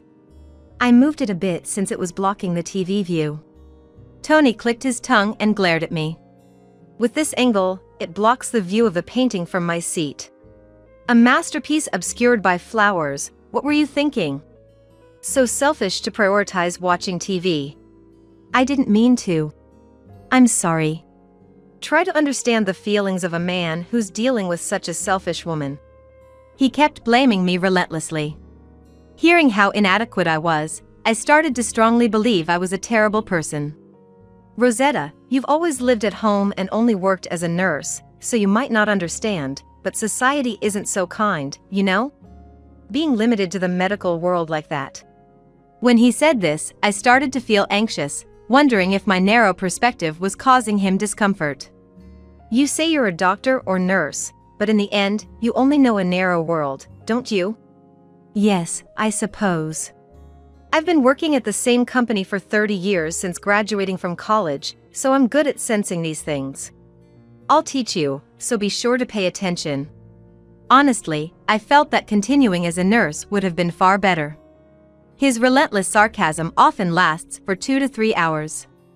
Showing any sign of displeasure means starting all over again with the lectures, so I'm not even allowed to look upset. I focused solely on giving answers that would satisfy him or nodding as if I were listening. While it's possible to ignore Tony's sarcasm, there's another issue that's been bothering me for a while. Brittany, our next-door neighbor. She seems to be a successful influencer, and her voice can be heard every night during her broadcasts. Despite living in a well-insulated condominium, the sound leaks through, indicating she must be playing at a very high volume. I've been troubled by this noise since moving in 13 years ago and have complained 2 or 3 times. Remembering those times still makes me angry. Since those complaints, it seems I've been marked as an enemy in her eyes. Every time we pass each other, she clicks her tongue at me. Although it's a regular occurrence, it's still unpleasant to experience every night. "Don't you know what kind of person the neighbor is?" He looked at me sharply when I asked, "Is there a problem with the neighbor?" I hope it's not trouble with them. No, it's not trouble, but the noise. I was wondering if there's something we could do about it. I don't think it's a big deal. Just don't confront the neighbor directly, okay? Saying that, he ended the conversation and drank his beer. I haven't brought it up since. Tony often comes home late at night due to his busy work schedule. I try to wait up for him, but sometimes I fall asleep. One night, I thought I heard Tony's voice and tried to get up, thinking he was home, but I was too sleepy. I needed to get up quickly to avoid making him angry. However, when I got up, I couldn't see him anywhere. Huh? Didn't he come home? I could hear Tony's voice, but where was it coming from? Listening closely, it seemed to be coming from next door. It also sounded like he was talking to someone, but was he talking to Brittany? Why would his voice be coming from Brittany's apartment at 1 a.m.? Feeling uneasy, I decided to use some savings I had hidden away from my working days to hire a detective. I never thought I'd be the one to hire a detective. What the detective found was unexpected. However, I still felt it wasn't the right time to confront Tony with this evidence. As the year-end approached, I had a bad feeling. With the long holiday break around the corner and the unpredictability of what might happen on the last day of work before then, I felt a bit heavy. That year-end, Tony came home a bit early from his last day of work before the long holiday, seemingly in a good mood. He had been drinking and was more relaxed than usual. Lately, he'd been irritable and taking it out on me, so this was a bit of a relief. "Welcome home, Tony. You're home early today." Yeah, it's the day before the break, so I had a few drinks with colleagues. I see. Must have been tiring. Looking at the fridge, he asked for more alcohol. "Hey, I'm not done drinking. Get me something." It was a good thing that he was in a good mood, but his face was clearly flushed from drinking too much. "Your face is all red. Haven't you drunk a bit much?" Drunk too much? Are you saying I can't hold my liquor? Alcohol is essential for office workers. I'm not weak to it." Saying that, he quickly drank the beer he was holding. He doesn't particularly like beer. He used to boast about how well he could drink, but I've had to pick him up from bars countless times. Despite his grand claims about being a corporate drinker, I always end up taking care of him when he's drunk. "Man, I've sweated a lot drinking tonight. I'll take a quick shower before bed." Saying this, he took his mobile phone to the bathroom. He never used to bring his mobile phone to the bathroom, but lately, he doesn't let it out of his sight, even there. He even takes it with him to the bathroom, which makes me wonder if there's something he desperately doesn't want seen. Thinking about this, I decided to keep an eye on the situation. From the bathroom where he went, I could hear him talking on the phone. The conversation was too quiet to make out, but I wondered what could be so important to discuss in the bathroom. Then, a loud noise came from the bathroom. Shocked, I rushed there and found Tony, looking pained, curled up in the bathtub. Just as he regained consciousness and tried to get out, he collapsed again, unconscious. I quickly checked his condition. At that moment, someone was furiously banging on the door. The banging was so intense, I thought the door might break. It's a rental, and having someone break the door isn't exactly a laughing matter. And who could it be at such a critical time? Yes, I'm a bit busy right now. When I opened the door, it was Brittany. "Move! Get out of the way!" I couldn't comprehend why she would show up right now. She pushed past me, making a beeline for the bathroom without any hesitation. "Wait! What are you doing? Tony, what's wrong? Tony!" Ignoring my astonishment, she took charge of the situation. She acted as if she were the wife, which was bizarre. "Call an ambulance, quick! How can you be so oblivious?" I couldn't let her continue her reckless behavior. There was only one thing to do. Confront her with reality. I just stood there, looking down on them. "Call an ambulance? And you think you have the right to order me around?" "What do you mean?" Just what I said. Do you think you, of all people, have the right to give orders to me, his wife? She seemed taken aback by my retort. As if it was unthinkable for me to talk back. If you're so concerned, why don't you call the ambulance? No, I can't, that's why I'm asking you. Think a little, will you? Suddenly she got angry and objected. I guess so. She snapped back angrily, obviously because it would be embarrassing for her as the mistress to have stormed into the house in a panic. She's probably afraid of a call revealing the affair. She's flustered to make a call, just staring at Tony lying there. I couldn't help but laugh. You can't even make a phone call? That's just pathetic. My words seemed to anger her. What do you mean, pathetic? Are you mocking our pure love? Her belief in their pure love, despite being just an affair, was terrifying. Focused solely on themselves, their blindness was almost enviable, but this wasn't the time for that. If you're really concerned about him, making a call should be easy. You should be able to do it. I challenged her to make the call, showing her the phone. If she really could, there should be no problem. Furious, she glared at me, her face red with anger. Tony seemed to regain consciousness from our voices. He was unconscious, and even when he woke up, he still seemed to be in a lot of pain. He was still in pain, struggling to speak. My head hurts like it's splitting. Call an ambulance. He looked extremely pained, his usual composed expression gone. I remarked. It must be hard. We really should call an ambulance, shouldn't we? What are you waiting for? Do it now. Right. Something needs to be done quickly. Ignoring his words, I decided to take action. Leaving him rolling in agony, I silently left the house. I took the waterproof-packed mobile phone that had fallen in the bathroom, so he couldn't call from his phone. Brittany and Tony, now awake, seemed relieved and were leisurely affirming their love for each other. Blind to everything but themselves, they didn't even notice I took the phone. I couldn't deal with this foolish, cheating couple any longer. Seizing the opportunity, I decided to leave the house. I immediately left the house and contacted Brittany's boyfriend, Robert. Robert is Brittany's boyfriend, with whom she has a relationship serious enough to consider marriage. He stays over about half the week, so they're practically cohabitating. I've run into him a few times in the hallway and at the garbage disposal area. He's a doctor working at a nearby hospital. I remembered receiving his business card before. Good evening. Sorry for calling so late. It seems Brittany is at my place for some reason. Could you come and pick her up? Is this Rosetta? Long time no see. You're saying Brittany is at your place? What do you mean by that? His voice over the phone sounded confused. Understandably so. Anyone would be surprised by a sudden night call from their girlfriend's neighbor.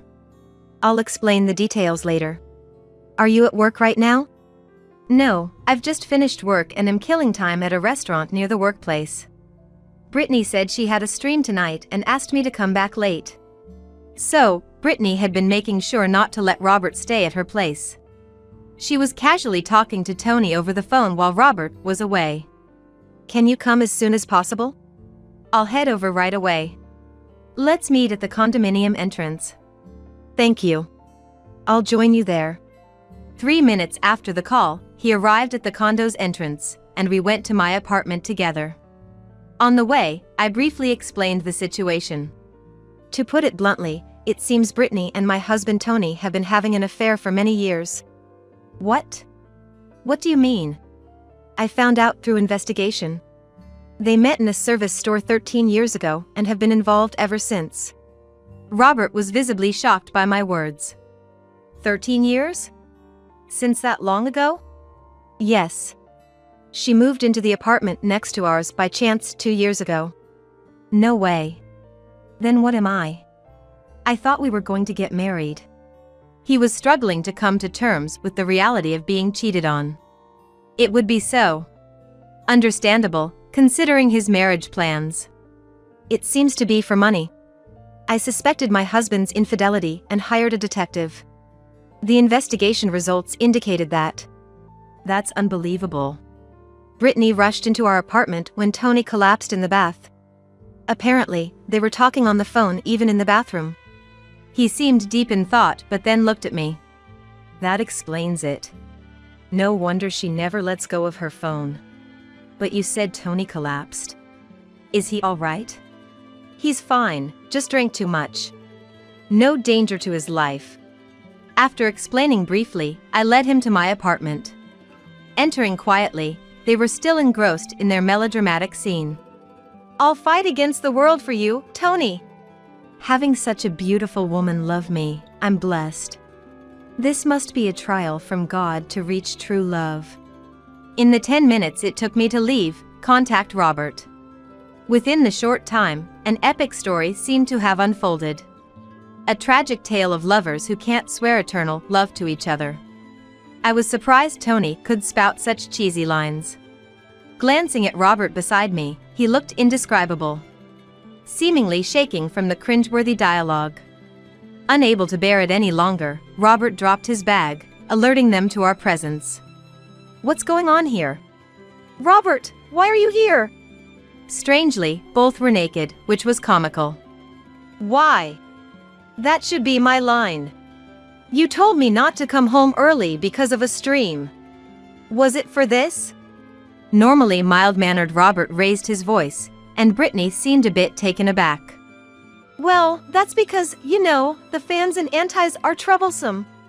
I was worried about what would happen if they found out I have a boyfriend. Brittany looked evasive. I knew Robert only from brief exchanges in the apartment complex. He never seemed like someone who would raise his voice. Indeed, he listened calmly when I explained everything to him earlier, showing his ability to control his emotions. So, for Robert to react this strongly, she must have really crossed a line. Stop taking people for fools. To think you've been secretly having an affair with the neighbor for 13 years. She suddenly became defensive, her eyes darting around. I thought maybe I'd marry Robert. Is that bad? She tried to look innocent and appealing, but it only backfired with Robert. We were cohabitating because we talked about marriage someday, but now I just can't believe you. Brittany, realizing Robert was genuinely angry, quickly switched tactics. No, this is a misunderstanding. I was just teaching him about streaming, like personal training for the digital age. Brittany seemed to think we knew nothing about influencers or video streaming, and was clearly trying to bluff her way through. Despite her desperate attempts to wriggle out of the situation, Robert wasn't having any of it. Private lessons, is that it?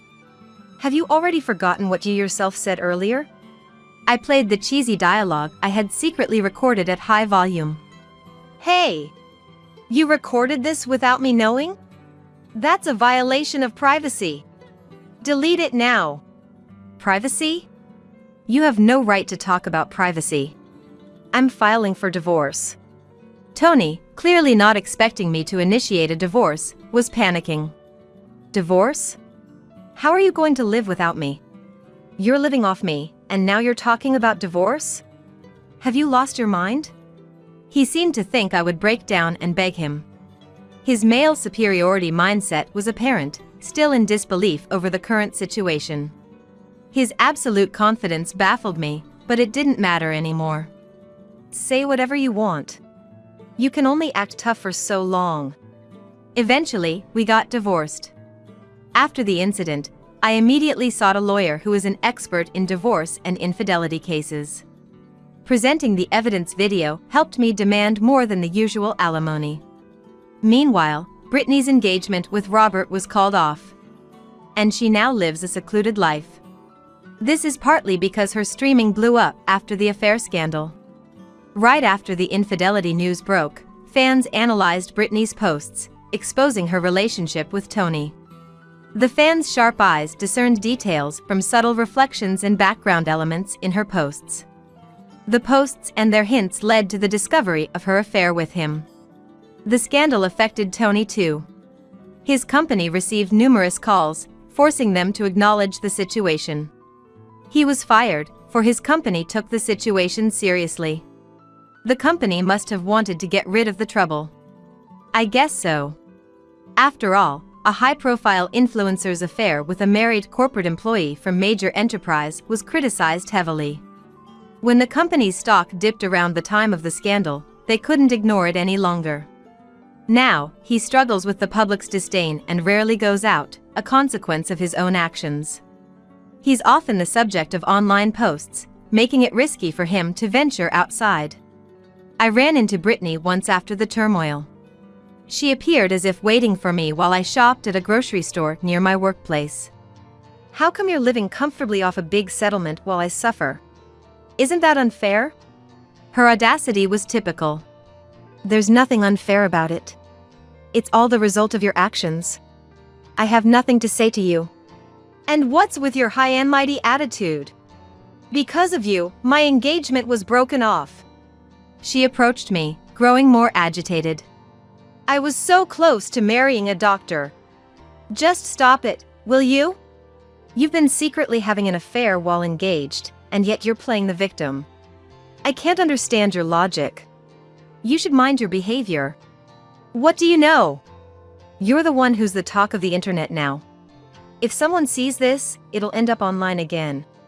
Realizing the risk, Brittany quickly covered herself with her hood and left in a hurry. Since separating from Tony, I've been enjoying my single life. Living at my own pace is wonderful. I've returned to my nursing job, surprisingly recalling much of my previous knowledge. Surprisingly, my body seems to remember, and I am able to do a certain amount of things. Though I once doubted my future, I now live a fulfilling life, forgetting Tony and Brittany as my form of revenge. Ah! Look, it's the bitch! My 6-year-old daughter pointed at the woman who had come to our house. Today was the day my son brought his fiancée over. I quickly lowered my daughter's pointing hand and bowed repeatedly to the fiancé, embarrassed by the terrible thing my daughter had said to her. Upon hearing this, my daughter looked up at me with pure curiosity and said, "But, sis was happy being called a bitch." My name is Trinity. At 31, I'm living my life juggling work and parenting. You could say I'm a working mom. My husband, Michael, is also 31. A kind and justice-driven man, Michael is a well-respected salesman within his company. He's supportive in both childcare and household chores, always taking the initiative without me having to ask. It's truly a blessing, especially when I come home tired from work. Marrying Michael was the best decision of my life. Every day, I'm grateful for my husband, Michael. Our daughter, Yasmin, is 6 years old. Full of growth and energy, Yasmin's curiosity knows no bounds. Every day she discovers something new and excitedly shouts, "Mom, look!" enjoying her own little world. It's a relief when she can play by herself, especially when I'm tied up with household chores. Reaching my 30s, I've noticed a waning interest in the wider world, making Yasmin's daily joy frankly enviable. With my husband often away on business trips, he's mostly home only on weekends and holidays. Since I often work weekends too, the days when the whole family is together are rare. However, we're a close-knit family, making the most of our time together, whether we're going on trips or playing locally. Our family relationship is very healthy. Occasionally, my mom, who lives nearby, comes over to visit. Yasmin adores my mom, always exclaiming, "Grandma! Grandma!" in excitement. It's heartwarming to see my mom happily respond with a "Yes" to Yasmin's calls. For me, busy with work, my mom's presence is invaluable. Compared to mom, I've always had a strained relationship with my dad. There's no clear reason, but our personalities just don't mesh. We have different perspectives, and it seems we disagree on everything. You encounter such people at work too, but the best strategy is usually to keep your distance. It seems Dad feels the same way, hardly ever showing up at my house. Even when I introduced Michael, Dad opposed our marriage. His reason being, something about him just doesn't sit right. Something about him just doesn't sit right. such a selfish reason. To oppose the person your daughter has seriously chosen to be with, just because you don't like something about them, is just too selfish. My already poor relationship with Dad only worsened after he opposed our marriage. But I went ahead and married Michael, ignoring my dad's opposition, because it's my life. Maybe out of a sense of guilt, I found myself avoiding Dad after the wedding. I get along well with Michael's parents, my in-laws, who live far away. When we can take long vacations in summer and winter, I take Michael and Yasmin to visit them. Yasmin has been familiar with them since she was little, so she's not shy at all and is very dear to them. I've always been close to my brother Trevor, who is 5 years older. Our attachment to each other might seem a bit unusual to some. We even exchange emails daily. I share updates about Yasmin's growth and family events, while Trevor vents about work. Whenever something about Yasmin troubles me, talking to Trevor usually helps me forget by the next day. That's how important Trevor is to me. Currently, Trevor, who works for a major corporation, is not only kind and stylish but also handsome. It's a wonder why he doesn't have a girlfriend. Though he's popular, he seems uninterested in romance. His lack of interest in love is, ironically, what draws women to him, something Trevor hasn't realized. Despite everything, we've been living a happy life, supported by a loving family. Then one day, I got a phone call. Hello? Trinity? It's me. The caller, unusually, was Trevor. Maybe it was just my imagination, but Trevor's voice seemed unusually lively. I've got a fiancé. My intuition was right. No way. Congratulations. That's great, Trevor. I was as happy for my beloved Trevor as if the good news were my own. A smile naturally spread across my face. Trevor, you're so cool but never seemed interested in love. You finally met the right person. I'm so happy for you. So, who is she? When I asked, Trevor said a bit shyly, She's someone you'd get along with, really kind. I'll introduce her when you come to our parents' house in 3 months. In 3 months, got it. Let me know when it's closer, and I'll take time off work. And with one more. Congratulations. I ended the call with Trevor. Even after hanging up, my excitement didn't fade. My beloved Trevor was getting married. I wondered what his partner was like, hoping we'd get along well. Filled with anticipation, I looked forward to the 3 months until Trevor's visit. Then, one day, on the way back from picking up my daughter Yasmin from the childcare center, she suddenly said, Mom, I want to have a doggy. A doggy? You mean a dog? What brought this on all of a sudden? Yasmin likes dogs, but has never said she wanted one. Maybe one of Yasmin's friends at the childcare center got a dog and told her about it. Because Dad called someone a doggy the other day. Yasmin gave an answer that I wasn't sure made any sense. Michael called someone a doggy? Would he say something like that? Feeling puzzled, I casually asked Yasmin about it. Did Dad really say that to you? Why would he? But Yasmin seemed to have lost interest in dogs already, now talking to a flower blooming nearby. Hello, Mr. Flower. Hello, Mr. Flower. Maybe it's not something to worry about too much. That's what I thought, but even after we got home, took a shower with Yasmin, and ate dinner, the doggy Michael mentioned wouldn't leave my mind. After Michael got home and Yasmin was put to bed, I decided to ask him directly. Hey, this might sound like a weird question, but what's this doggy thing about? Michael seemed momentarily flustered by my question, then said with a bit of panic, Oh. I went to a pet shop for work recently and saw some puppies. it made me think how nice it would be to have a dog. You know, they say kids grow up kinder with pets around. So, the doggy Michael mentioned was about a puppy he saw at the pet shop. He must have talked to Yasmin about the puppies. Oh, so that's what it was. I was curious because it's not like you to talk about wanting a dog. Hearing the answer directly from Michael, I felt relieved. It's nothing to worry about, you're overthinking it, Michael said with a laugh, so I decided not to dwell on it any further.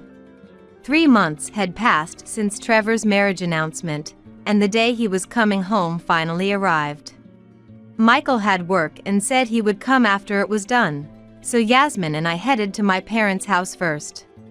Mom, who seemed happy that Trevor was coming, greeted us with, "Trinity, come in, come in," smiling more joyously than usual. Unlike with me, Dad, who gets along well with Trevor, was in a good mood for this occasion. Until Trevor and his fiancée arrived, I helped Mom with cooking. We wanted to welcome Trevor and his fiancée with the best celebration possible. Yasmin was playing with Dad. The table was filled with Trevor's favorite dishes and the favorite foods of Trevor's fiancée, which I had asked about beforehand. Looking at the dishes laid out, I felt a bit of unease. It kind of resembles Michael's favorite dishes. But it must be a coincidence. As I was thinking this, the doorbell rang, and Trevor and his fiancée appeared. Michael hadn't finished work yet and wasn't there, but we started the meet and greet with just the family. Trevor's fiancée is apparently named Riley.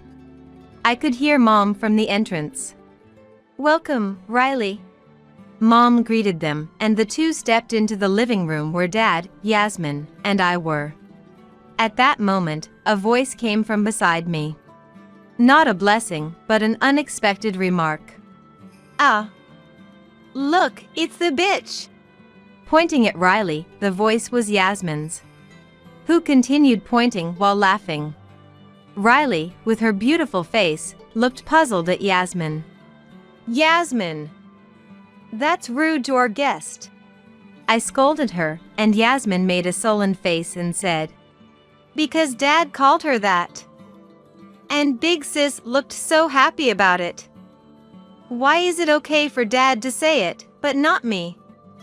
I was just playing with Dad when Mom wasn't around." Yasmin's baffling statement had me, Mom, Dad, and Trevor all scratching our heads. Just then, the doorbell rang, and Michael, having finished work, arrived. I went to welcome Michael, who then entered the living room. And that's when things took a sudden turn. "Cheater!" A voice suddenly erupted.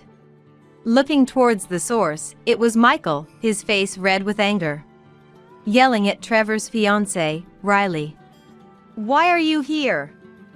What's the meaning of this? Is this some kind of harassment?" Michael was uncontrollably furious. His unusual behavior puzzled everyone else. Michael seemed to not even notice me, our parents, or Yasmin. Then, Riley, Trevor's fiancée, started raising her voice. Gone was her gentle demeanor, now replaced by a harsh tone, furrowing her brows. "Why are you here? And why should I be the one blamed? You were the one who came on to me. I was never serious about you." Riley was infuriated, blood rushing to her head. Although initially shocked, I began to understand the nature of their conversation was about an affair. "You're the one who said you wanted me to come over on holidays. I went out of my way for you, and this is how it ends. Give me back my weekends." Michael and Riley had been having an affair. And it seems they were using the weekends when I wasn't around for their escapades. They apparently enjoyed treating each other like pets frequently. Yasmin must have seen this. That's why she started talking about Doggy in such a strange way. The reason the prepared food resembled Michael's favorites makes sense now. They must have been dining out together often. All the pieces of unease clicked together in my mind. Realizing the truth, I immediately took Yasmin's hand and left the living room. I couldn't let Yasmin hear any of this. Whatever happens with Michael can be dealt with later, but Yasmin must be protected at all costs. Then Mom appeared and gently placed her hand on me. "I'll stay with Yasmin." It was her way of telling me to go back. I nodded and headed back to the living room. Inside, the heated argument between Michael and Riley continued. The conversation revolved mainly around their affair. It was too much for me to bear, feeling dizzy just listening to them. Wait, just a minute. Finding a moment to interrupt their exchange was impossible. Their back and forth was intense and unrelenting. After several minutes, their argument finally began to subside. As they became aware of us around them, both crumbled to their knees, faces turning pale. "Michael, what is this? Explain yourself." The moment I began to confront Michael, he collapsed backward with a groan. Enough. You are no longer family or anything to me. Get out now. Don't you dare touch my daughter. It was Dad who struck Michael. You too, don't ever come back. Dad said this to Riley, then, with Riley and Michael unable to move, he pulled them by the arms and threw them out of the front door. And with one last remark, he spat out, "You two deserve the worst." In a setting meant for marriage introductions, Michael and Riley were thrown out for their affair being exposed. Afterward, I demanded a divorce and compensation from Michael in court. Ignoring Michael's futile pleas of, "Let's talk it over," I proceeded with the divorce. It's too late to talk things over now. If you hadn't done anything in the first place, we wouldn't be in this situation. That was the last thing I said to Michael. Trevor, of course, called off his engagement with Riley. We're never going to see each other again. Don't contact me. Riley, in tears, pleaded with Trevor to reconsider the broken engagement. Please. I won't see that man again. Just give me one more chance. But Trevor, like me, dismissed Riley. People who do such things once will do them again. He then demanded compensation for the broken engagement from Riley. After the divorce, rumors of Michael's affair quickly spread throughout his company and to his clients, eroding the trust he had slowly built up. He was transferred to a department with no work to do, leading a life devoid of excitement. Riley, having quit her job in anticipation of marrying Trevor, found herself in debt due to the compensation payments. She ended up juggling multiple part-time jobs, working tirelessly every day without a break. Riley's dream of an easy life through marriage to Trevor turned into a nightmare of the exact opposite. Her ideal wedding plans were shattered overnight. It's true what they say, wrongdoing doesn't pay. Having closed the chapter on Michael, I returned home with Yasmin. Mom looked at me, slightly worn out, and asked with concern, "Trinity, are you okay?" Mom, I'm fine. It's good that Yasmin found out before she got any older. Some of it might stick in her memory, though. Then, to Dad, who was reading the newspaper in the living room. Dad, who had struck Michael at that moment. I could never have been as decisive. Dad, thank you for what you did with Michael. You were right. I was swept up in the moment thinking he was the one, but I should have been more discerning in judging people. When I apologized to Dad, he looked up from his newspaper and said to me, "Trinity, I'm sorry. I should have been more assertive in stopping you. I thought it would make you unhappy, but I didn't have a clear reason. Just not liking someone isn't enough for you to be convinced, right? Maybe I was just convinced that Dad and I didn't get along, that we weren't close. It's not your fault, Dad. I've learned a lot from this experience." Laughing together, Dad and I looked at each other as if to say, what was all that past conflict about? That's just how family relationships are, it seems. Misunderstanding each other for no reason, and before you know it, making up. I hope Yasmin and I can build that kind of relationship from now on. As for Trevor, he was shocked by Riley's affair and insisted he didn't want a girlfriend for a while. I'm done with that kind of pain.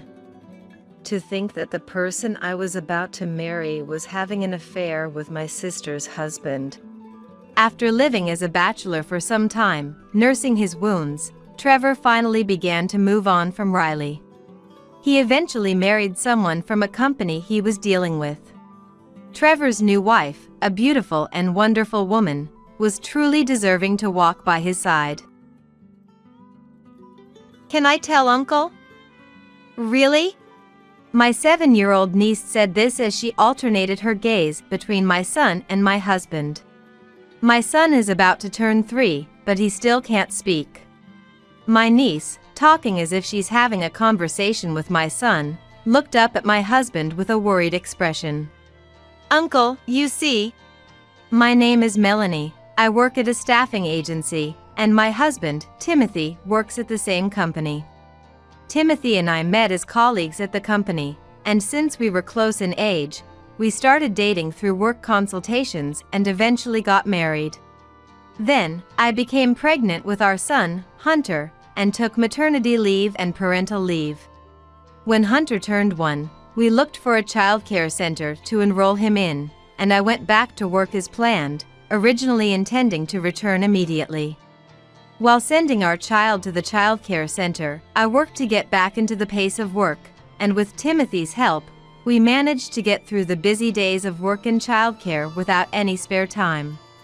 When we absolutely couldn't manage, or when Hunter got sick and had to leave the childcare center early, Madison, my mother-in-law who lives nearby, would often pick him up from the childcare center or watch over Hunter while I did household chores.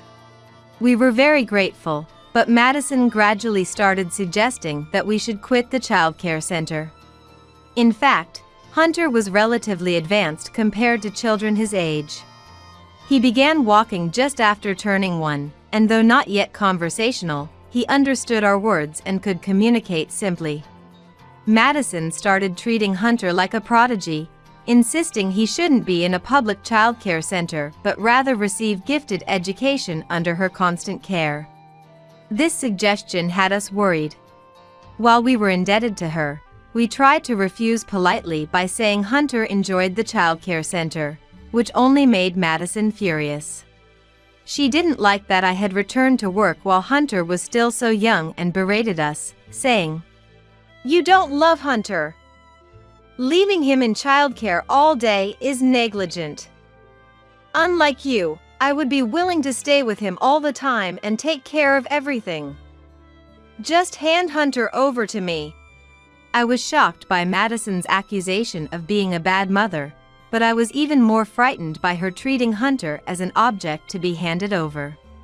After that, we tried not to rely on Madison, and if Timothy wasn't home when she came over, I pretended to be out.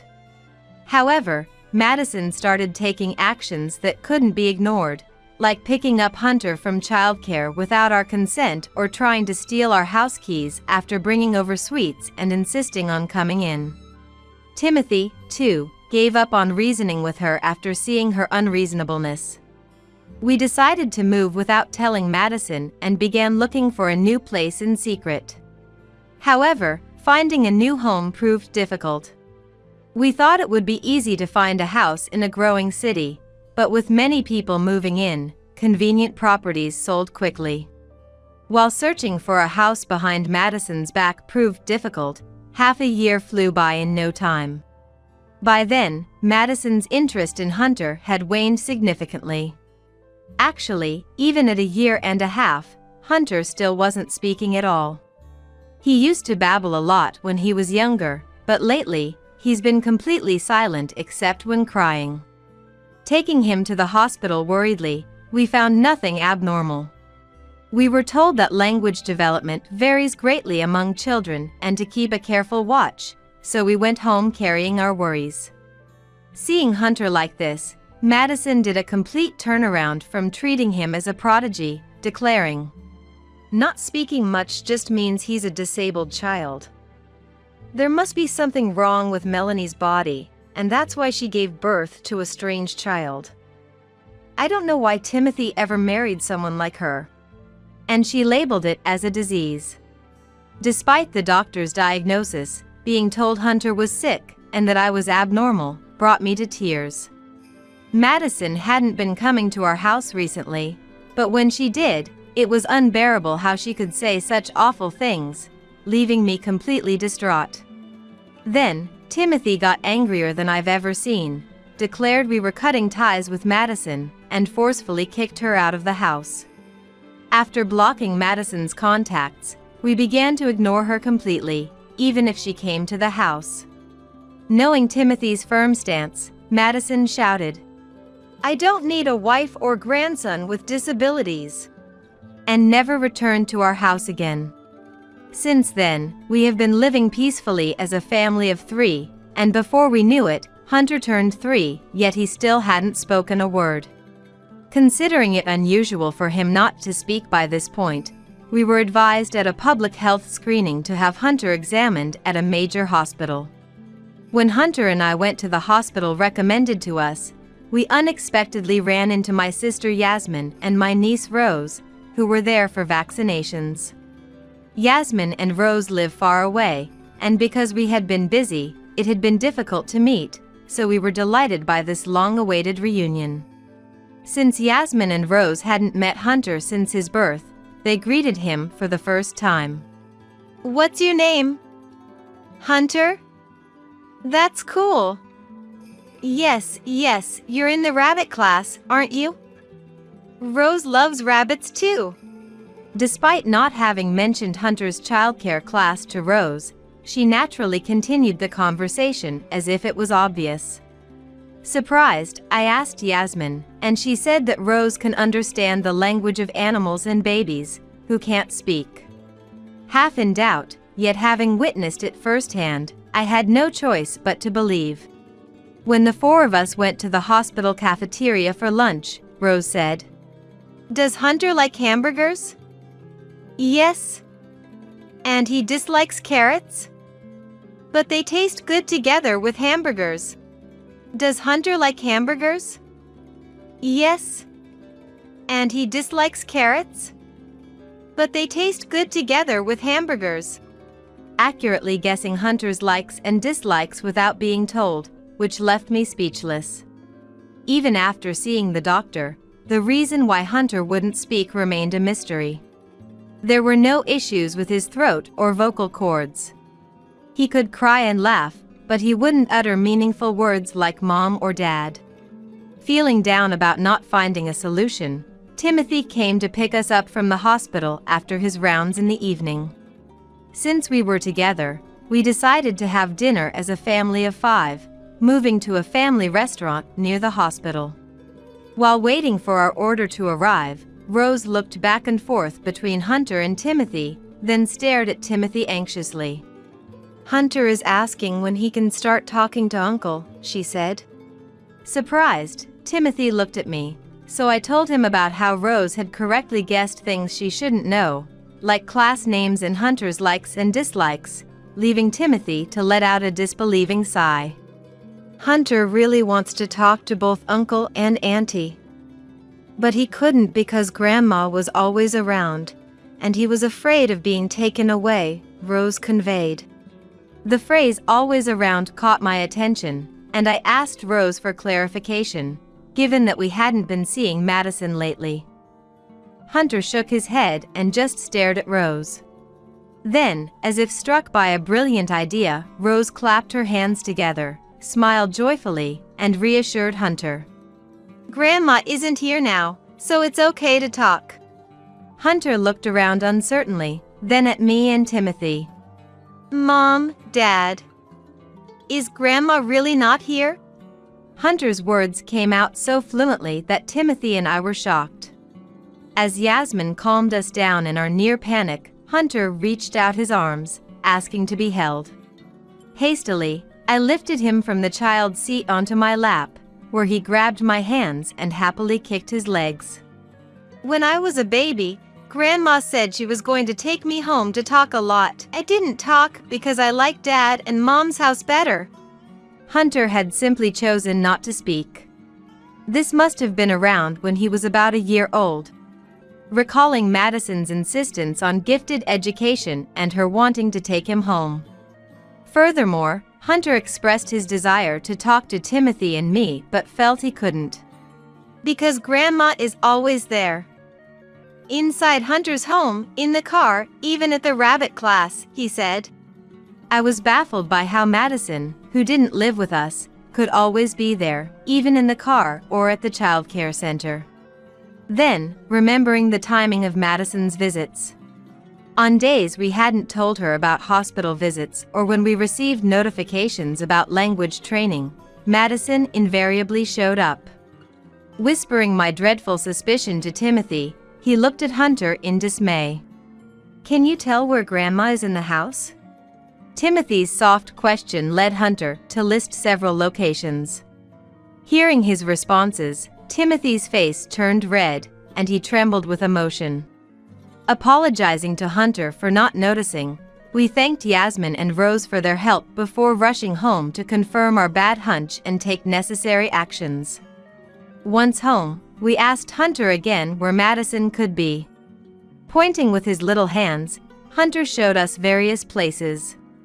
Under the entrance shoe cabinet, behind the living room sofa, on the top shelf of the kitchen cabinet, and when a device was found under the bedroom bed, I felt dizzy. When Grandma came to pick me up, she left it behind. Grandma has always been in the house.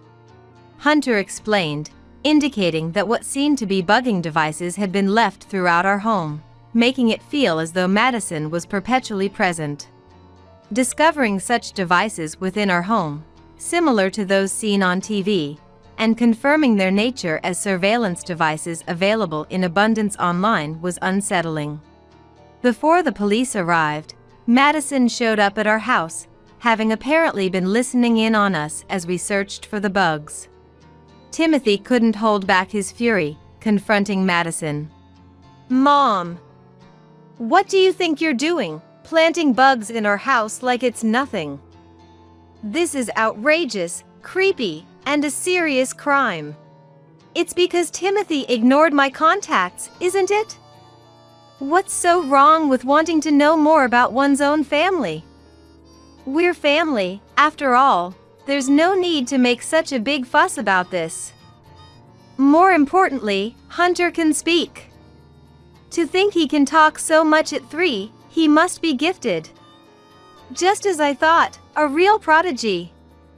I'll take him and provide him with gifted education, so he can work at a big company in the future.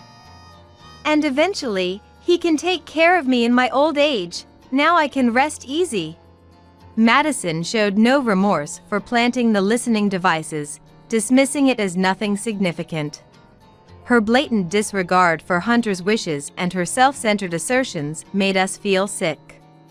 Just as we were considering our next steps, the police arrived. After we explained the situation and the police confirmed with Madison herself, who didn't think she had done anything wrong, she readily admitted to planting the devices and was promptly taken into custody. Despite her resistance and insistence on her innocence, revealing the locations of the devices led to her being packed into a police car and taken to the station. Following Madison's confession, a specialist recommended by the police found numerous listening devices in our home and car. The realization that we hadn't noticed such extensive surveillance was embarrassing. The thought of Madison having heard all our conversations made us dizzy. In the end, Madison was arrested for burglary and criminal mischief, showing no signs of remorse for her excessive actions, even though it was her son and Dil's home. Furthermore, during the interrogation, Madison confessed to also planting listening devices at the childcare center. Just as Hunter had said, she had bugged the class he attended. She had paid a staff member, who was a friend, to install them. An investigation at the child care center indeed found several devices. The staff member who assisted Madison faced serious legal consequences and disciplinary action. Timothy was deeply affected by his mother's disturbing behavior. But most importantly, for Hunter and me, we decided to move away from this town filled with unpleasant memories as quickly as possible while Madison was preoccupied with police proceedings, seeking a peaceful life. Considering our job situations, we decided to move near Yasmin's family. Upon explaining our circumstances, Yasmin's family was shocked but understanding, offering their sympathy and saying, "You've been through a lot, well done." With Yasmin's family helping with the move, everything went smoothly. Since then, despite it being her first offense, Madison received a prison sentence due to the malicious, cunning nature of her actions, which were premeditated and carried out with clear intent. Despite Madison's full confession, she seemed unable to comprehend why her attempts to learn more about her family were met with such serious consequences, ranting and causing a scene at the police station, claiming, "Let me out of here! I was just trying to get to know my family better. I've done nothing wrong." When we were informed by the new residents of our old home about a letter filled with grievances and demands for release that Madison sent, it was a stark reminder of how fortunate we were to have moved to a place beyond her reach, and the thought of what could have happened if Hunter had been taken by her sent shivers down our spine. Now, free from Madison's watchful eyes and with Hunter able to speak without any reservations, our family enjoys brighter and more communicative days together. Hunter's verbal skills are impressively advanced for a 3-year-old, leading us to wonder if he might indeed be what Madison claimed, a gifted child. However, this does not justify Madison's actions, nor does it mean we are willing to forgive her. Living closer to Yasmin's family has enriched our lives with increased interactions, and Yasmin has been a great help with tasks like picking Hunter up from childcare, which Madison used to handle. Our weekends are now filled with joyous outings to amusement parks, zoos, and trips planned together, fostering a close and supportive relationship. Reflecting on the hardships Hunter endured, we are determined to compensate for the past by ensuring he grows up in an environment where he can freely express himself without restraint, committed to never letting him feel suppressed again. "My Emily is the cutest in the venue, isn't she?" Daniel said with a laugh, addressing Emily. "Even though I'm right in front of them, this is how they treat me. It seems nothing but a joke to me." Then Emily, seeing me, burst out laughing. "What? Your wife is ugly." "That's it, I can't take it anymore. I'm calling off the marriage." I said that straight to Daniel. "My name is Addison. I'm turning 29 this year. I've always loved numbers, and now I work in general affairs. I think this job suits my serious nature. Currently, I'm intensely studying for a qualification. The man I was supposed to marry is named Daniel. I met Daniel at a party. I had never been in a relationship with a man before. I lacked confidence and couldn't initiate conversations with men. As my friends began marrying off, I started attending parties in a rush. That's when I got accustomed to parties and met Daniel. My first impression of Daniel was that he was cool and refreshing. When we talked at the party, I enjoyed conversing with him a lot. Daniel, an elite at a major pharmaceutical company, is the same age as me. Even his academic background is impeccable. Yet, he's unpretentious and always brings up fun topics. I mistook his familiarity with women as just an act at first. Eventually, we became a couple. I was surprised that I could become a couple with him. I thought I had used up all my luck and love for being chosen by such a wonderful person. When we became a couple, he smiled at me and said, "I'm so glad you chose me. I'm such a lucky guy." But really, I was the one chosen by him. So I said, "I'm super happy too. But why did you choose me?" I asked him. I was genuinely insecure about being a match for someone as great as him. But he just laughed and replied, "I like girls who aren't experienced with guys and seem pure. You're my ideal." "Then that's great. Looking forward to being with you," I said, smiling back at him. After that, he regularly asked me out on dates. On our third date, he confessed, and we started dating. Half a year later, he proposed. I liked him, so I immediately said yes. "That's great. Let's be happy together," he said with a smile. Living for 29 years, I had finally grasped happiness. I would become even happier after getting married. I believed so. But my expectations crumbled to nothing.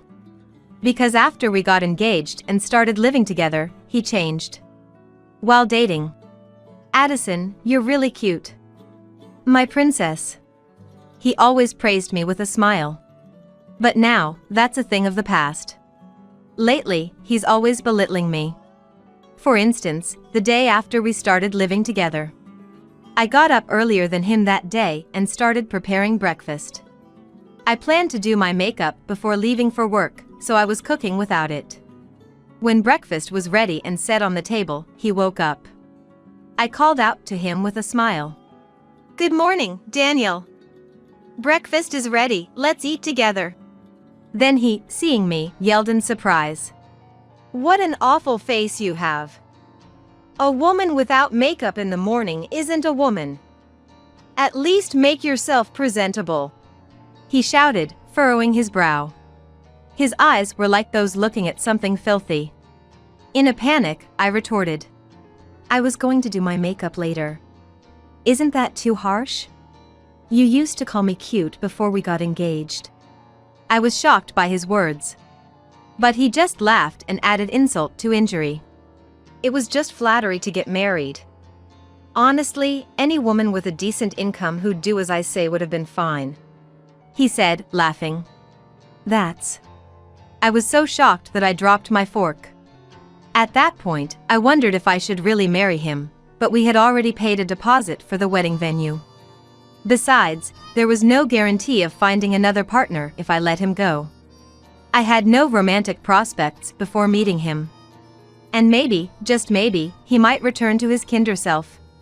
Holding on to that faint hope, I had no choice but to endure his harsh words. His behavior and words became increasingly unbearable, especially concerning finances. He stopped contributing to our previously split living expenses. "Could you please contribute to the living expenses?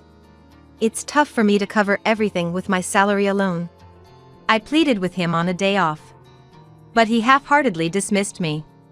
"The wedding costs a lot, right? I'm broke from that expense, so you could at least pay the living expenses." However, he wasn't bearing the full cost of the wedding. There would be gift money, and his share of expenses should be less. No matter how I tried to convince him, he wouldn't listen. Moreover, he never helped with wedding preparations, even when I discussed the dress fittings. Even when I consulted about a dress meeting. "Why do I care about a dress? It's a woman's thing, right? You just decide whatever." That's how he responded. And there were issues with his friends too. He seemed to have many friends, as his mobile phone frequently rang. Often, calls were from women I didn't know. When I questioned him, suspecting infidelity, "They're just friends. Jealousy is unattractive," he dismissed it entirely. Unable to ask more, I was left in the dark until one night I overheard something shocking. It was when I woke up in the middle of the night. I usually slept with him in the bedroom, but that night, thirsty and awake, I noticed he wasn't there. I heard voices from the living room. He was on the phone. "Daniel?" I was about to open the door to the living room, but his words stopped me. Our apartment walls are thin, so conversations are usually audible. "I wished I had married Emily," he said, laughing. And Emily's voice, loud enough through the phone, responded, "But you'll quit your job someday, right? I want someone who can really provide." She laughed. Her voice was unbearably annoying. It was clear she was flirting with Daniel and aware of his attraction. But Daniel continued the call unfazed. "It was really great when I was dating you. You're so cute. Should we get back together?" Emily burst into laughter at his suggestion. That would be sad for your fiancé, wouldn't it?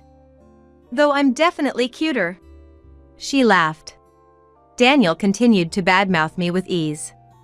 I shed a tear at his cruelty and whispered quietly, so as not to be heard in the next room. "Daniel, you never really loved me. I thought I could finally be happy." I cried, stifling my voice so he wouldn't notice. Unaware of me, they continued their sweet conversation. Their phone call was hellish for me to overhear. Why did I rush into this marriage? I muttered, crying. He was definitely cheating, and it seemed unlikely he'd return to the kind man he was before we lived together. But the wedding was only a week away. What should I do? I could only despair about the future. Then came the wedding day. Daniel and I were preparing in the dressing room.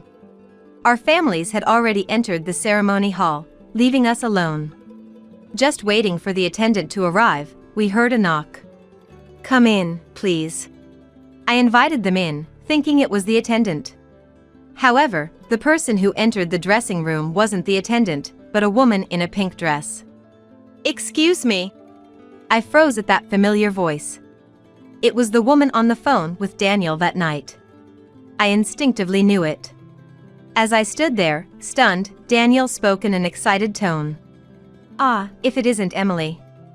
You made it here without getting lost," he said, patting Emily's head. I was baffled by his words and actions, and she looked at him and happily responded.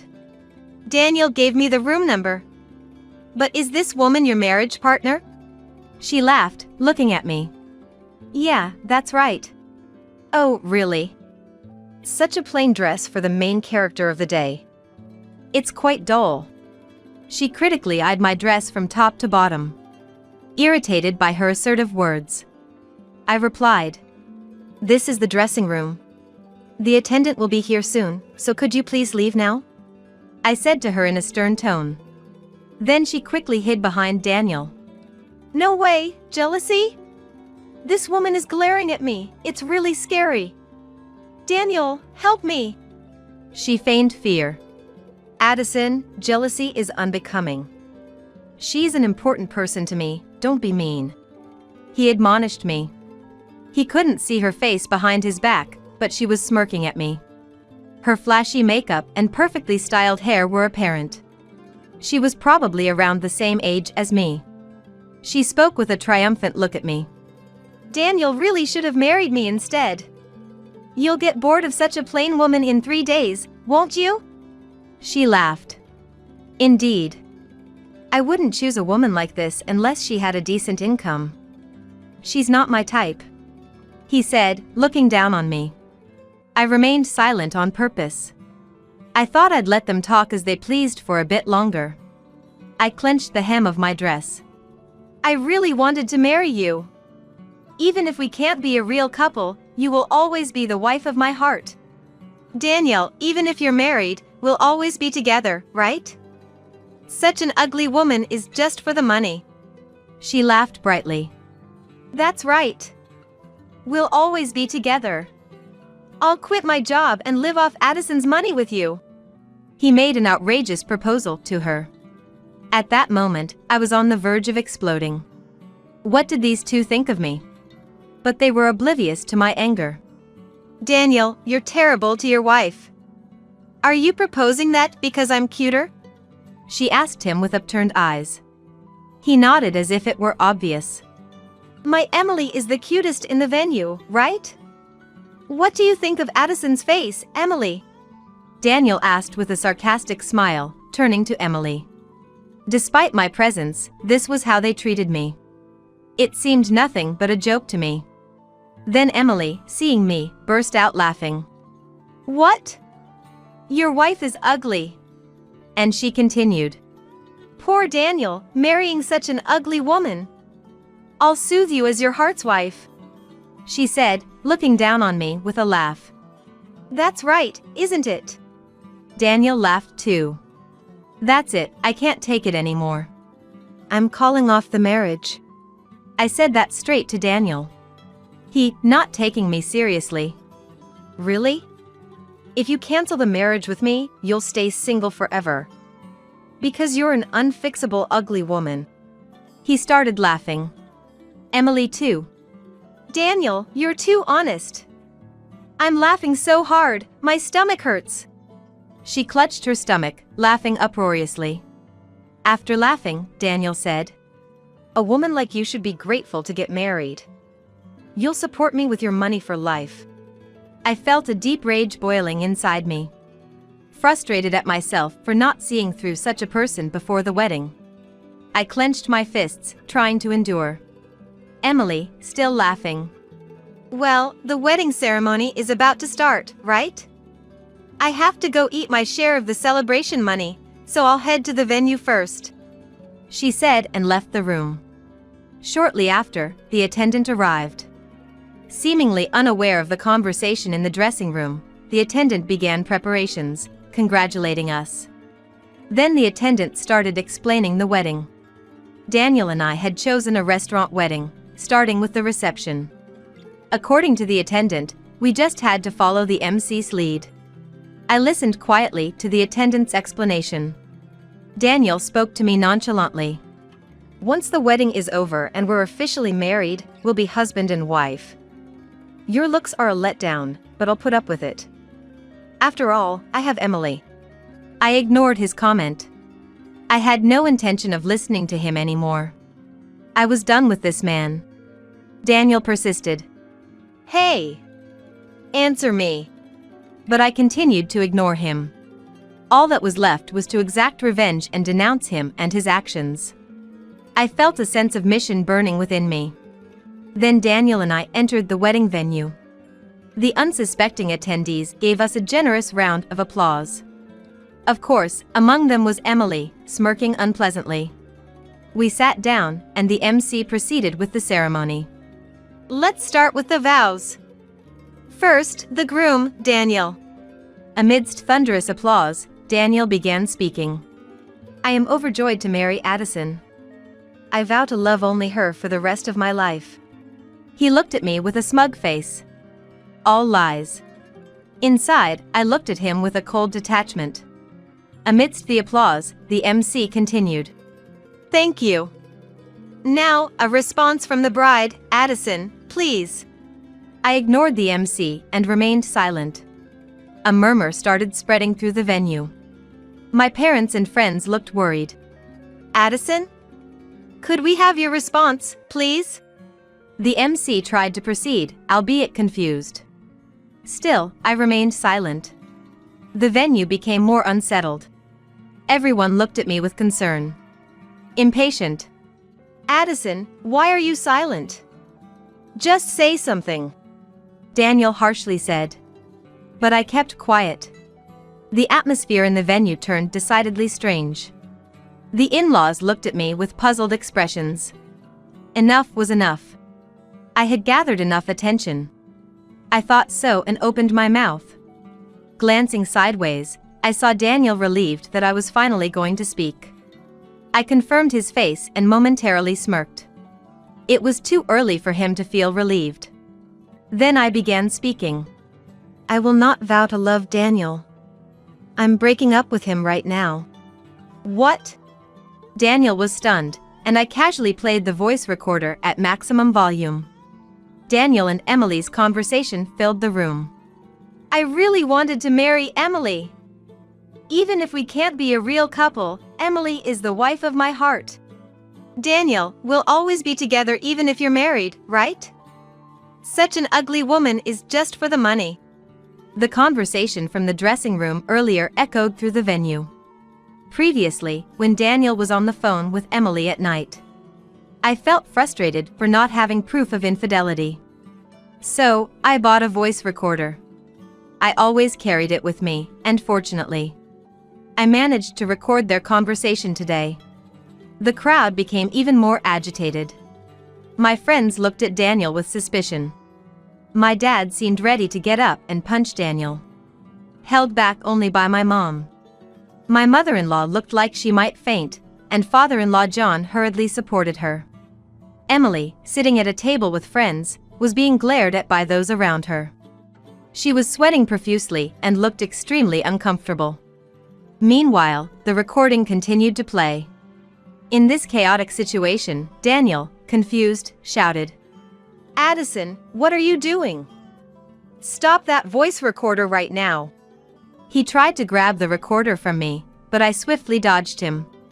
Then I shouted loudly, There's no way I'll stop it. Everyone needs to know that Daniel is cheating with Emily over there. I glared at Daniel. Unable to hold back anymore, Emily shouted from her table, You're so sneaky. Just because you get to be Daniel's wife. The one Daniel truly cares about is cute me. However, Emily's outburst caused the venue to buzz with a different energy, whispering among themselves. Everyone, regardless of age or gender. Seeing this, Emily began to panic. What's going on, everyone? What's the matter? I calmly told her. Emily, sorry to interrupt your confident speech, but I think you're the ugliest person in this venue. Someone laughed out loud. Immediately, her face turned bright red. What? What are you talking about? Daniel told me I'm the cutest, you know? Maybe you're the one with bad eyesight? She retorted sharply at me. Laughter began to leak from the audience. Emily and Daniel started to look confused. Then one of Daniel's friends burst out laughing and shouted, Daniel, you've got terrible taste in women. Liking a girl with a face like a panda. And her body's like a panda too. Following this comment from Daniel's friend, the whole venue erupted into laughter. What? Aren't you being rude? Emily yelled at Daniel's friend, but her voice was drowned out by the laughter. Yes, she did look like a panda. First, her makeup heavily lined around the eyes. With her small eyes, she really resembled a panda. And her body was full-figured, making her pink dress seem tight. Her upper arms jiggled violently with every movement. I was worried her pink dress might rip at any moment. The moment I saw her in the dressing room, I realized Daniel's taste was too peculiar. It made sense why he would call me ugly. I borrowed a microphone from the MC. She called me ugly in the dressing room, but I wasn't upset at all. After all, she is a panda. It's amusing to be insulted by a zoo animal, isn't it? As I spoke clearly, laughter erupted from various parts of the venue. Her face turned beet red with frustration. So frustrating! She stamped her feet in anger. Daniel glared at me. I sighed heavily at the two of them. People who cheat have no right to glare at me. Daniel and Emily remained silent, hit by the truth. Then I addressed the silent couple. I'll be sure to collect the engagement breakup fee from both of you. They immediately became defensive upon hearing about the fee. Why should we pay a breakup fee when we aren't even registered as married? I absolutely won't pay. I won't either. I'm a freelancer, I don't have that kind of money, Emily exclaimed. The crowd looked on in disbelief at their comments. Some even chuckled at their ridiculousness. Then a person stood up and approached us. Daniel, enough is enough. Daniel's boss, with a red face, yelled. Boss! This is, Daniel, looking perplexed, tried to make an excuse to his boss. But he seemed at a loss for words and remained confused. The boss sighed heavily at his demeanor. What an irreparable thing you've done. Cheating openly in front of Addison, maybe it's my fault for not educating you properly, the boss said, holding his head. His face turning pale. He seemed to be trembling slightly. Emily, looking puzzled, said, That ugly woman is from a different company than Daniel, right? Why is Daniel's boss so worried about it? She asked, tilting her head. Sensing something off from the boss's reaction, Daniel asked, Boss, what's wrong? My engagement breakup with Addison has nothing to do with you, right? He asked nonchalantly. Then the boss, face red with anger, shouted, "Don't you know our company's board of directors? Don't you recognize Addison's dad?" he yelled desperately. Daniel looked back and forth between the boss and my dad. "No way," he muttered. His face turned pale. My dad's face was red with rage, veins popping. "I am a director at your company. Your future will be discussed at the board meeting." Daniel was shocked. He tried to appease my dad in a panic. "Wait, please. It's too much for this incident to lead to that." Daniel's friends were also surprised. They were all his colleagues, so bewildered by this turn of events. It's natural to be confused when the bride's dad is a director at your own company. Then my dad said calmly, "Weren't you planning to quit the company and live off my daughter? You just played it on the voice recorder.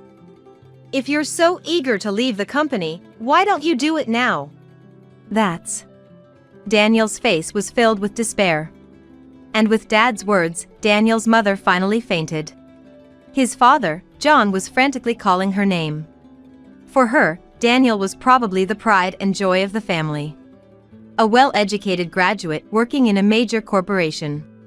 He must have been on a seemingly perfect elite path. But now, this incident not only derailed his elite trajectory but also cast his future into uncertainty. I had only met the in-laws once at a greeting. But they seemed like very nice and sensible people. That's why this incident must have been incredibly hard for her to accept. Daniel looked terribly bewildered by his mother fainting.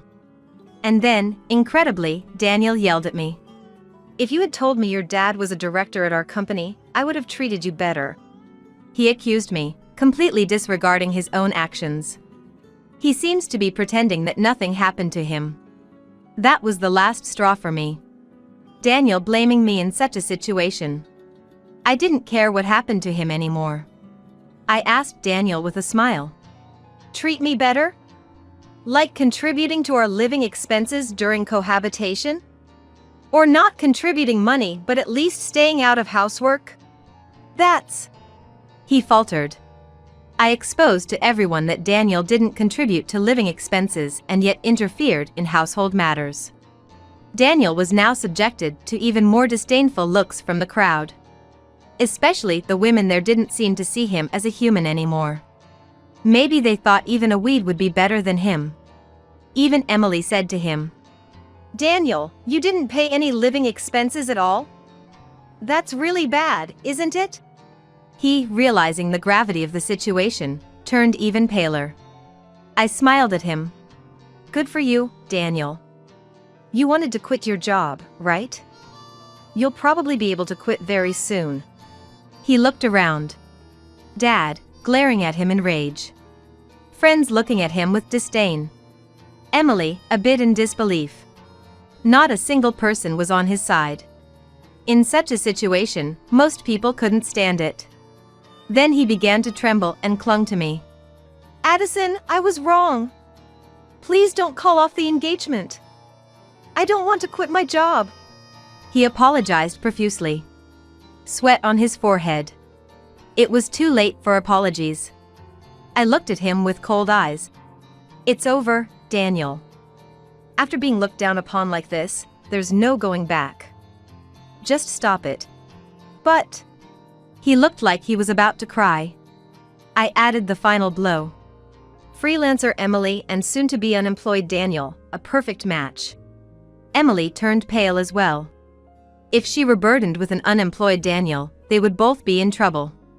Quickly, Emily distanced herself from Daniel. And then, Daniel collapsed, his knees giving way. "Don't ever show up in front of me again." I left the two of them behind and exited the venue in my wedding dress. Eventually, he left the company. The company's decision was a demotion in the guise of a department transfer. A department where his main job was sorting documents.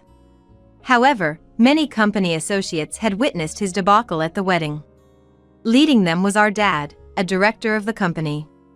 The smart ones started keeping their distance from Daniel, and it seems he was secretly condemned by many. Consequently, he found it increasingly difficult to stay at the company. Eventually, unable to bear it, he submitted his resignation before the transfer. But leaving the company brought him further trials. It was the hefty breakup fee. The engagement breakup fee was just the going rate, not too high. But we added the wedding costs on top of it. Since the wedding turned out that way, we had to return the congratulatory money to all the guests. But the food was served, and the full cost of the wedding had to be paid. He was responsible for the disruption of the wedding, so it was decided that he would bear the cost. Daniel's parents, who were very nice people, apologized to me several times. I felt almost sorry for them. Daniel had no savings.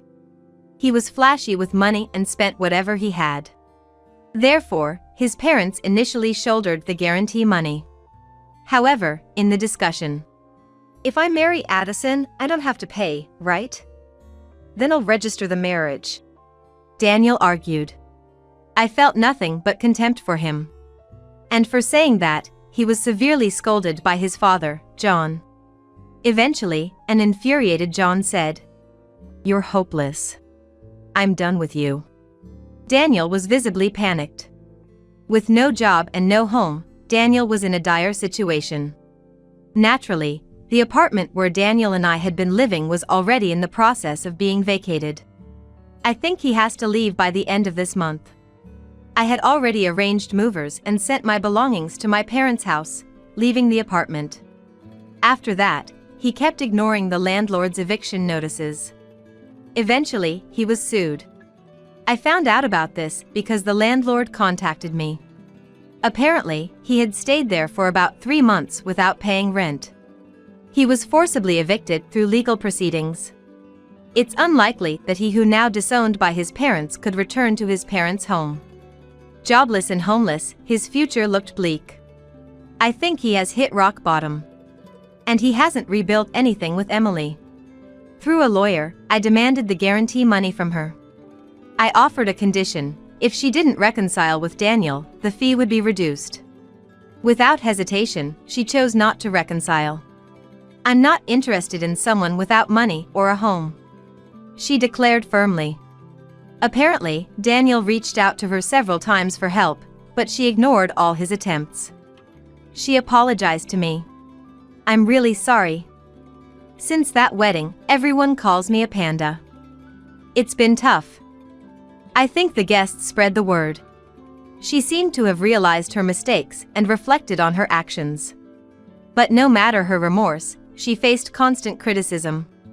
Even at her part-time job, the panda nickname got out and she quit, being laughed at behind her back.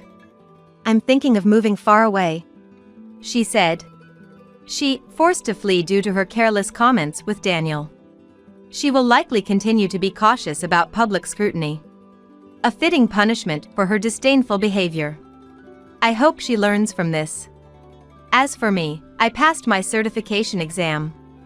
The qualification is for a social insurance labor consultant. Working in general affairs, dealing with payroll and entry/exit procedures, I wanted to be more knowledgeable about labor management. This will surely motivate me more in my work. Not just in work, but I've also taken a step forward in romance. After the wedding, my friends started introducing me to men, knowing I was done with parties. I was grateful for their kindness. There's one man, introduced by a friend, with whom I've become close. He's 3 years older, hardworking, and not very handsome. Rather plain-looking. He works office administration in a small to medium enterprise, nothing glamorous. After Daniel, elite and good-looking men trigger a rejection in me. So, this man feels like someone I can be myself with.